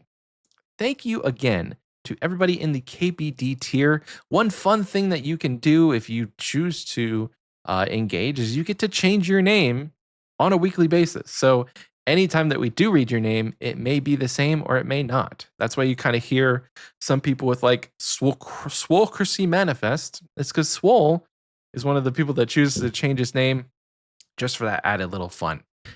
Each and every week. So thank you so much to the KBT tier of patrons. If you want to join these crazy folks and support the show monetarily, you can do so by heading on over to patreon.com/XPWaste. We have two other tiers besides the two that I've just mentioned. We have the Gnome Child tier, which is $1, and the Party Pete tier, which is $5. In the Party Pete tier, you'll have access to our backlog of extra episodes, and you have access now in the future to any of our future Patreon streams. So instead of doing an extra episode like we did in the past, Oxie and I will hop onto our YouTube and we'll throw up a stream just for patrons once a month. That's every third Friday of the month, which should be coming up next week. So if you're listening to this, next Friday is the Patreon stream. So if you want to join, that's only $5 a month. And like I said, you have many, many, many, many hours of backlogged extra episode content because the extra episodes and or extra episode streams has been something we've been doing since the very beginning. I think we took like maybe a 2-month break, 3 months, if I remember correctly. But for the most part, you have several episodes. If you're caught up on Xpwaste and you want more content, it's there for you. Patreon.com/Xpwaste. That is the URL. Check it out. It's in the description. Moving on now to our community question. Last week, we asked you guys, what is your favorite part of Varlamore Part 2? That was the most relevant content last week. And we don't have a ton of responses, but we will get through them. Starting on Spotify, Ketone says, I haven't gotten to try any of it yet, but Huey looks like a very mid-game friendly boss, and I'm just on the cusp of breaking into the mid-game, so I'm looking forward to trying it out soon. I would say Huey, yes, it's mid-game adjacent. The fact that you can do it in a mass and it's going to be like done in dead in a few minutes is not too hard. Now, if you chose to do it in small teams, then I would say you're going to learn the mechanics a lot better. You'll probably take less shortcuts, things like that. So just keep that in mind. Next up, Fizzman15 says, I loved the quests. When we get baited into doing one small favor, I almost lost it. I did get baited. I think I was on stream. I'm like, no. Oh, okay. Seth says, I loved Huey. After the update, the drops were pretty decent. It's super chill to do in teams of 3 to 4, and the drops are okay for a mid-game iron. It's gotten a lot of hate, but when I can find a group to go, I stay there until I get tired of it. Rummy Tumbles says, Worm Agility made me drop everything to get the new squirrel. Nothing else matters. I need that dead little guy to feel complete. Also, love the crop top, high-waisted, graceful. And correction, he said to get a squirrel. So he doesn't have the squirrel pet yet, just wants it. And the little skeleton squirrel is cute as hell. And I think it's one of those pets that I'm like, please, just like, I need it. I don't have the squirrel on my main yet. Or I haven't gotten the squirrel on my main, and I don't have it on my iron. Please, Jagex, I want it. It's a little disappointing to go through all that work to get the acorn from Howled Sepulcher, only for them to release a version of the squirrel that's objectively a little bit cooler. So that's cool. Post 99 agility XP. Yay. Woo. What does the acorn give you? I forgot. It's the dark squirrel. It matches the black graceful. Oh. See, I don't see that one running around that often. I think maybe just because like Sepulcher's not as popular. Takes a lot of marks of grace. Yeah, takes a lot. Anyway, next up, Napes says, I play a pure that I occasionally PK on when I'm bored. I'm bored of some low attention grinds. The pre-pot device is going to be so nice. You're sometimes pre-potting 10 times an hour to make sure you're at full stats when you go into PvP. Nice. So I guess while there are like, I'm not going to call it niche because what you do is not niche, but like there are groups of people who enjoy those types of things. So it is helpful, which is great. That is it for our Spotify replies. We want to read the funny cringy one or no? It's not on here, so damn. I don't know. I can't believe that one. I don't know what happened. Somebody called me super cringe for being elitist and not having a quiver or a Zuck helm and still being elitist. And I was at work when I got the notification, and I'm logged into Xpwaste on the thing, so I immediately responded. Like I was like, I didn't have a client. Responded immediately. He's like, oh my God, Oxie's so cringe. And I was like, right? Oh my God, he's uber cringe. Good God. And the comment got deleted. And I texted Michael, I'm like, did you delete the comment? Somebody calling me cringe. He's like, no, but I screenshotted it because I thought it was kind of funny. I did screenshot it. Hell yeah. It's basically, they basically said, yeah, Oxie, you're very cringe.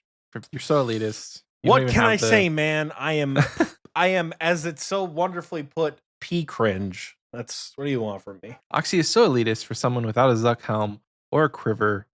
P cringe. Listen, if you never dies. If you leave comments like that on Spotify or on YouTube, if they funny, I'm gonna see them and respond. We gonna see them. I mean, we're not like every time. We're not detached from our content. I don't know. Just don't delete it next time. I don't know. Stand by what you said. I know I'm cringe. God damn it! You don't gotta hide. We talked about Oxie doing like an ASMR reading of all the cringe comments when they come in. So whether or not that's a good thing, people could just leave cringe comments to get you to like whisper into the microphone. Who knows? But I think that one was serious. I think they really do think you're cringe, and I agree with them. You are an elitist cringe asshole. I think I'm cringe too. I don't know what to tell you. P cringe, Oxie. WP, whatever your name is, you hit the nail on the head, big dog. I'm cringe as hell. Man, that dude doesn't even have Dragon Boost Sheep, man. Soggy, I had to downgrade again, so I do have Dragon Boost G. Swinging a scythe with obsidian legs. That's the most cringe thing Listen, I've ever seen. I bought Tassets. Shut up. I have Tassets now. Yay. Good job. Shut up. Going on over to our YouTube replies, we asked you guys the same question. What's your favorite part of Violent War 2? And we got quite a few replies compared to Spotify. Starting at the top, person says, haven't touched it yet, but I have been enjoying the alpaca. Oh, just the alpaca. And the ads have been top tier content. I think you mean our ads, and thank you. All credit goes to Oxie on those. No, the ads Until- for Varlamore. The I don't know if that's ads? what they mean. I just think that's funnier if that's what they mean. ADS ads. I don't know.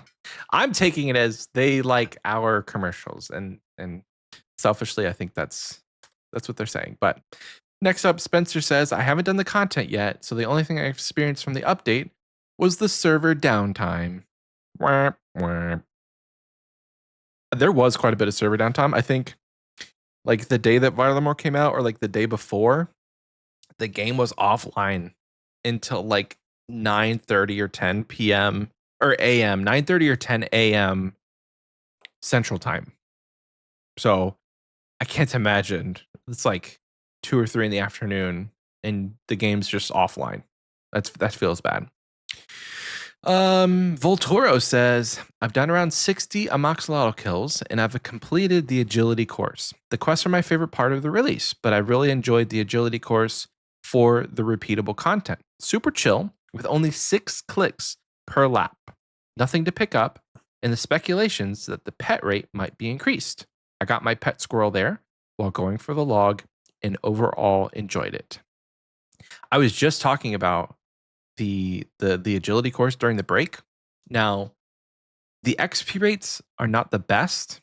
To me, 30 to 35k an hour is not ideal when I'm in the 80s. But the fact that it's only 6 clicks per lap, it makes it there's a lot of, I don't know, but I could do it. I could do that. I could see myself doing that. It's like, how much AFK do I want in return for like marginally okay XP versus if I have to click like 14 clicks per lap, but it's not AFK. I don't know. We'll see. We'll see if the pet rate is increased for that. If the speculations are true, I might just camp my ass there until I get it. Capybara in a human suit. I love that name, by the way. Capybara in a human suit says the quests and bosses are both really good. Huey has some cool mechanics, and so does Amoxie. I love the new teleports. I don't think I've given my thoughts on this yet, but Amoxolotl is great. We may have talked about it briefly last week, but Amoxolotl, super good content. I think I'm gonna go for that pet at some point when I'm not trying to like complete other goals. Next up, Looney TNT says the new potions are great. It takes a bit of time to get them from the minigame, but they are worth it. Also, I did hit max, and Looney TNT is how to say my name. Hey, that's for you, Oxie. Hell yeah. Clay Kicker says, I want the Amoxie pet. LOL. Is this Cloud Kicker's alt? Clay Kicker? Earth and air combined? I don't know. We have a... Does that make earth and air? Does that make clay, Michael? Clay is earth. Cloud is air. Earth and air. But how does clay come from? Never mind. Clay Kicker, Cloud Kicker, Earth Kicker, Air Kicker. Maybe not even the know. same guy. We have no idea. We don't know. Probably not, but they want the Amoxolotl pet, and I do too. Kevin says, just here for the YouTube engagement. Oh, thank you. Haven't checked out any of it because of a new JM, but the sand crabs that still don't exist on the south border are my favorite thing in Varlamore, especially since I don't have 10k to keep coughing up. They don't exist, guys. I don't know why he said that. They are not there. There's no crabs no war embossing say. The south crabs of do not Varlamore. exist. Just don't even go there and check. And finally, on our YouTube, Jordy says, I have not explored Varlamore Part 2 at all, but I feel like I haven't explored or experienced Part 1 much either. But it'll come, hopefully. He says, hopefully. Throughout this entire community question, it's been, I'm sure Varlamore's cool, but I haven't done it. And as someone who recorded an entire hour and a half long podcast where he said, I'm sure Varlamore's cool, but I haven't done it. Us bitches got to get to Varlamore, you guys. We got to just get in there and do it. You know what I'm Just saying? do it. Get out of there. It's only been at the time of recording, when we asked you this question, it had been an entire week. Like we didn't talk about Varlamore Part 2 before it came out for a reason, because we're like, it would just be speculation the whole time. But to finish off Jordy's comment, he says, my main issue, just not knowing what I want with my current account, and I'm struggling to be motivated consistently. Well, Jordy, there is so much to do in Varlamore. You could lock yourself there. Cape. Infernal Cape. Do it. Literally. Just get your Infernal Jordy Cape. arc. I've seen Jordy, he's been like grinding rune crafting, so maybe he's like on a diary kick. I don't know. Get those elite diaries done, Jordy. That's going to do it for the community question, guys. Thank you so much for answering last week's question. If you want to answer this week's question, it's going to be, and this is going purely off of what we talked about earlier, and I think this discussion could get really interesting. What do you think are going to be some pivotal updates in the next 10 years for Old School RuneScape? Get creative with it. Off Get the out wall. of pocket with it. Just like, let's hear the craziest speculations for what you think Old School RuneScape is going to look like in 10 years. Any update. It could be one or two. Just, what you think. You can answer that question on the comment section, either in Spotify or the pinned comment, under the pinned comment, reply to it of this YouTube video. I'm hoping by now my co-host has finished his section, because I'm going to send it over to Oxie for achievement of the week. We 100% did, folks. It's an interesting achievement of the week this week. There's a lot of stuff, but it's pretty spread out. So only 1 week of achievement of the week, no double achievement of the week this week. Again, just back down to the one. So we're going to kick things off in the skilling category with one lone achievement this week. Culture King received his quest cape. Congratulations to you, dear Culture King. You are now a proud quest cape enjoyer. Moving into the skilling category this week, always the biggest for a reason. You guys do a lot of skilling. Group Dingo achieved 99 Slayer. He sent me a DM, and I'm pretty sure I know how, but I'm gonna look at the DM anyway. Right? He said, hey, love the show, and TY for the level shoutouts. By the way, it's Da Hunk Ski. So Da Hunk Ski achieved 99 farming. Thank you for the name clarification there, brother. Vacant Void achieved 99 hit points. Chips FE achieved 99 strength. Small Peen achieved 99 range. Dean achieved 99 attack, strength, and crafting. He's also on the maxing grind. Bob Dole achieved 99 crafting with only 9 levels to go until 2277. Tails End achieved 99 farming. Mythope achieved 99 strength. Michael, co-host of the Xpwaste podcast and certified Cox-enjoying Iron Man, achieved 99 hit points. Dice Hunter achieved 99 range. Platypus 4 achieved 99 hit points. Logger Clay achieved 99 defense. Danish Deity achieved 99 fletching. White Light West achieved 99 Slayer. SF Serenade achieved 99 hit points. And Cloud Kicker achieved 99 prayer and magic. We do have some other achievements to shout out this week. Platypus 4 has achieved 2K total level. And Left GF for XP, our resident psychopath, or however you want to word it. Don't do that. My man's going for top 250. Achievement hunter. Man had over 600 days played on his account. That's a level of dedication. You put that shit on your resume, an employer would be stupid not to hire you. He achieved 200 mil hit points XP and slowly climbs the ranks for his push to top 250. You're gonna get there. You're going to get there. And it's going to be insane when you do. But just go touch some grass in the meantime. I don't know. Bro, he touches grass. He's a mailman who walks around and delivers mail for a living. He's touching grass every day. I think what threw me off the most is I think he posted, I think he's a Saints fan. He posted something in IRL chat recently where he was in out. Dallas. Yeah, was that for the Cowboys or the Saints? I don't remember what that was for. Is he a Cowboys fan? That's Mm. unfortunate. No. He's a Saints fan, but he was in Dallas for the Cowboys game. Okay. Yep. Okay. That's what I thought. So he's a Saints fan. And what threw me off about this post is that he's a liar. And unless that was his sister, he did not, in fact, leave GF for XP. So yeah, unless that's your sister, in which case I'm sorry I made it weird. You're hold on. a maniac and a liar. Maybe he left an old GF for XP, but this new GF is cool the with it. new GF understands. Okay, that could be the case. Who knows? If that's the case, shout out to her. But that's not even the top achievement in this section of Achievement of the Week. As we know, there's only one achievement that usually takes the top dog, Paladingus.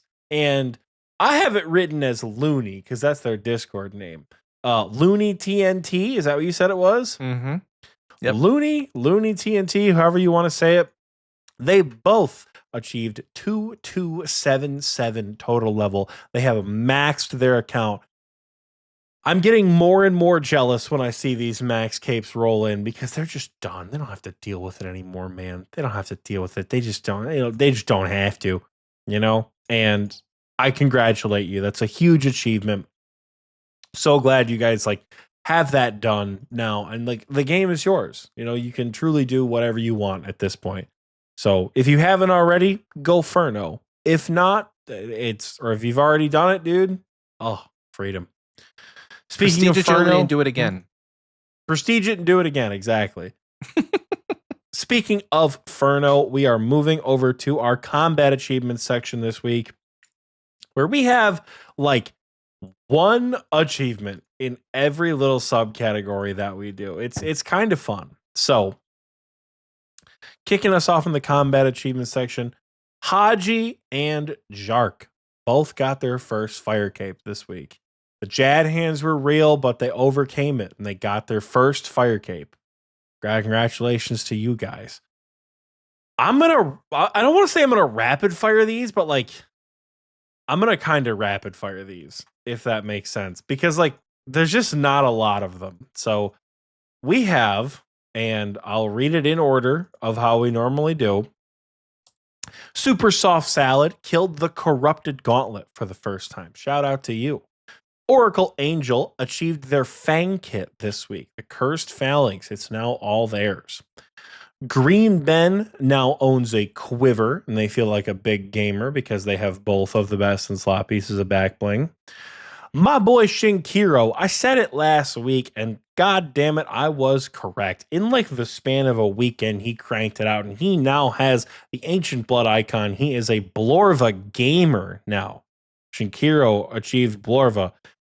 And finally, what always rounds out the combat achievements section, we gave him a little bit of shit for milking it, and I called him out of the show, and I said, brother, all right, you're next. And he used to antagonize me while I was training, I'd be training Herblore, and he'd be like, why'd you do this to me? Why are you making me go in the pit? Why'd you do this to me? But Wargus finally came out the other side, and Wargus has achieved his Infernal Cape. Congratulate. As I say it every time, there literally will never be anything in this game that applies that much pressure ever again. You've basically beaten the video game, and now the world is your oyster. So my boy Wargus, who's in the recording booth chat right now, he finally stopped milking it, and he got the Infernal Cape. Congratulations to you. And congratulations to everyone who did something awesome this week. If you did something awesome and you want to tell us about it, head over to discord.gg/OSRSTNL, post about it in the levels and achievements chat, and we will shout it out if it fits our criteria for shout outs. But if it doesn't matter, right? We have people, I think Apex Wolf just posted 97 attack. Because that's the beauty of this community, being part of the objectively best RuneScape community in the world. People are interested and excited with your achievements that they may not be excited with elsewhere, right? You post hey guys, I got 71 rune crafting on Twitter or Reddit. The response is going to be who gives a shit? That's not the case here. It's hell yeah, dude. Account progression.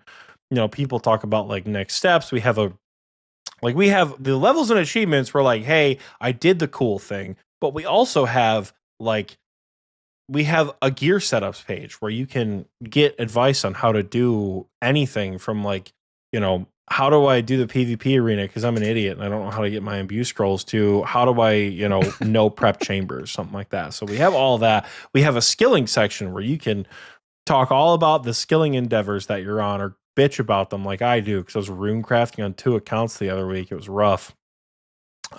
We also have a RuneScape goals section. You can lay it out in public and you can say, listen, by the end of the year, I want to have base 80s. I want to have a max cape. I want to have my infernal cape. Please don't set yourself a time goal for the infernal cape. Please don't do that. But you can do that. You can lay out goals and people can watch those goals unfold in the Discord because we are, and I cannot stress this enough, the best RuneScape community in the world. So come hang out. Let's scroll down just for laughs.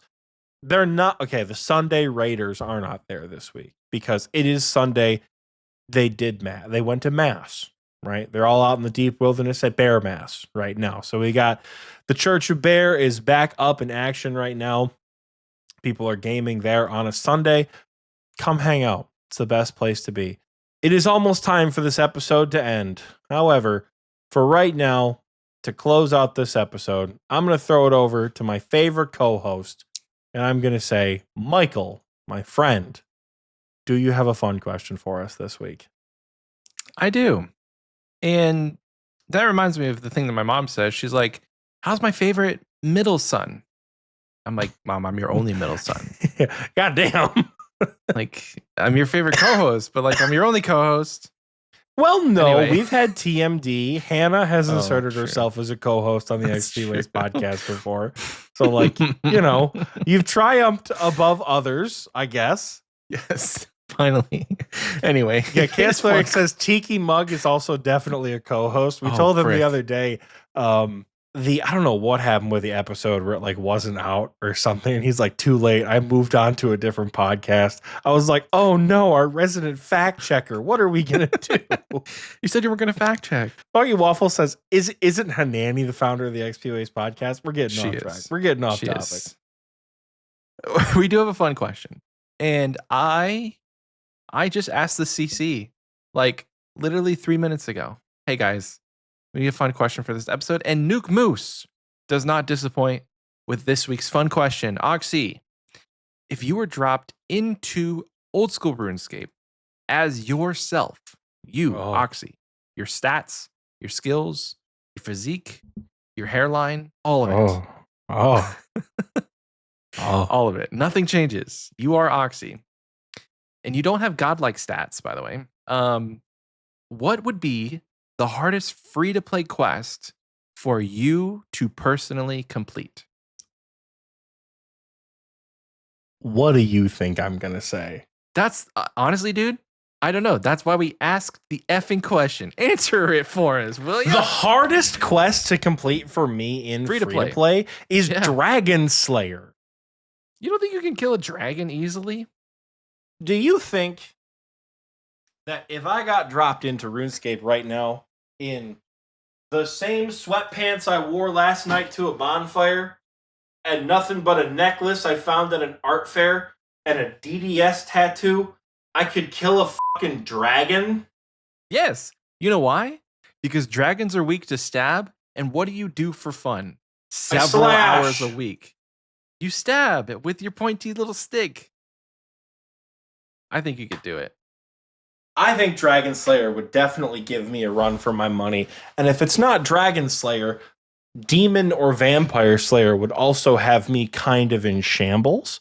I think there's so many different types of quests. Like, could you be good at like infiltrating a gang and not dying because they figured out you aren't actually part of the gang? Probably and you're trying to get like a shield? I feel like honestly, I could probably not kill a dragon, but I couldn't be that level of deceptive. I don't know that I could figure out a murder mystery and survive the Misthalin mystery on a haunted island random, house that you just happen to visit. You know what quest would give me a hard time? Sheep shearer, because of my allergies. And I don't think they have clarity. This is exactly what I'm saying. Like, you as a person, yes, Dragon Slayer would be hard for everyone. Taking Dragon Slayer off the table, is Cook's Assistant going to give you some trouble because you're terrible at cooking? I know you're not. I was just saying, I'm not. But Cook's I Assistant am. would be good. He would Below absolutely Ice Mountain, with Cook's Assistant. you have to like be a part of an archaeological dig that goes wrong, and then somehow you wake up a guardian, and then you have to take it out. That's hard. Me as a person, I think I would struggle with literally every single one of these. Maybe like Imp Catcher would be fine, because you just you're kicking around a few imps and collecting a their tiny beads. little mini demon that's gonna bite and scratch at me every time I get close to it. I'm not going near that thing. Restless Ghost would scare me enough, dude. But you can buy the beads on the GE if you were going to do Imp Catcher. I could. Yeah. You just have enough money. Did you get money when you came into RuneScape? Just say, do I have my RuneScape money or do I have my actual bank account? Because it does kind of determine. It does kind of determine my level of wealth. If I have my RuneScape bank, where I think we're gonna be okay. If I have my like IRL bank, you know. I just saw Fear Garden in the game for the first time, and dude, this guy looks like an Iron Man. Fear Garden or Fear No Space Garden? Fear No Space Garden. Okay. There is a difference. Fear Space Garden also can look a little Iron Man depending on how you catch him, but oh man. Yeah, all of the Fear play quests I think would give me some trouble. Sheep Shearer, I don't have allergies, so we're probably looking good there. I could probably shear some sheep. Now the wool part, that's the tough part, dude. I think that's like 20 sheep. Dude, have you ever watched someone shear a sheep? Yeah. I see them on TikTok all the time. I don't know if I could do that 20 times and then spin it into a wonderful ball of wool. Each time? Bro, it would take like several weeks. Oh, like, yeah. Realistically, that quest takes like maybe 5 minutes to do. But as a real person in real life, with no experience and no training, taking 20 pelts of wool, or are they pelts? Or are they sacks or bundles? I don't know. Whatever. 20 things of wool and making them into like balls of wool. That'd be kind of hard. But thank you, Nuke, for that off the dome fun question. If you guys want to give us a fun question to answer on the show, you can do so many, many different ways. You can email it to us, can DM it to probably me or one of our social media accounts. You can post it in the fun question section if you are a patron of Xpwaste, or you can send it in a postcard. We have a wall full of postcards in the back. And one day, I think Oxie might actually have a wall, a smaller wall of postcards. Which will be exciting. Because I'm getting my new desk and I'll be in a new setup next week. So I can be able to hang all the stuff up and you guys can see all the fun stuff that I've accumulated over the years. I am excited. So yeah, you can send it to our P.O. box. And if you want Oxie to specifically read it, you got to let me know because I'll just forward it to him. Because the P.O. box is in Texas and he is not. But that's going to do it for the fun question. And also, that's going to do it for the show. This was a good one. I'm optimistic about the next 10 years of Old School RuneScape.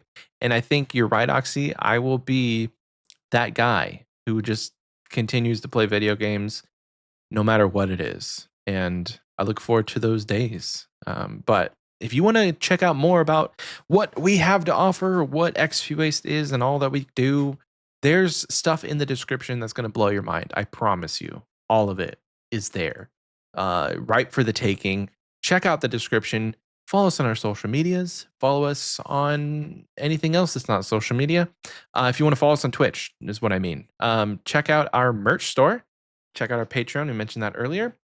And sign up for bingo.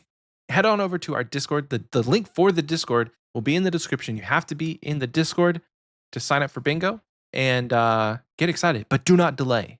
Do not delay because there will be probably a cap.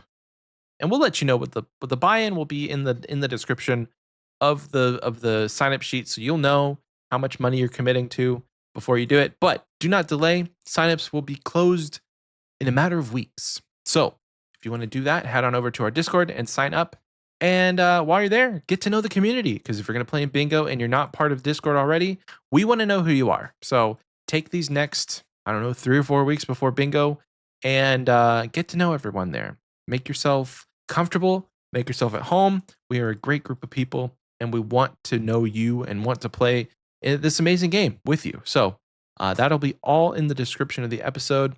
And with that, I'm going to leave you. Hope you guys have a great week, and we'll see you next time. Bye-bye. Bye, everyone.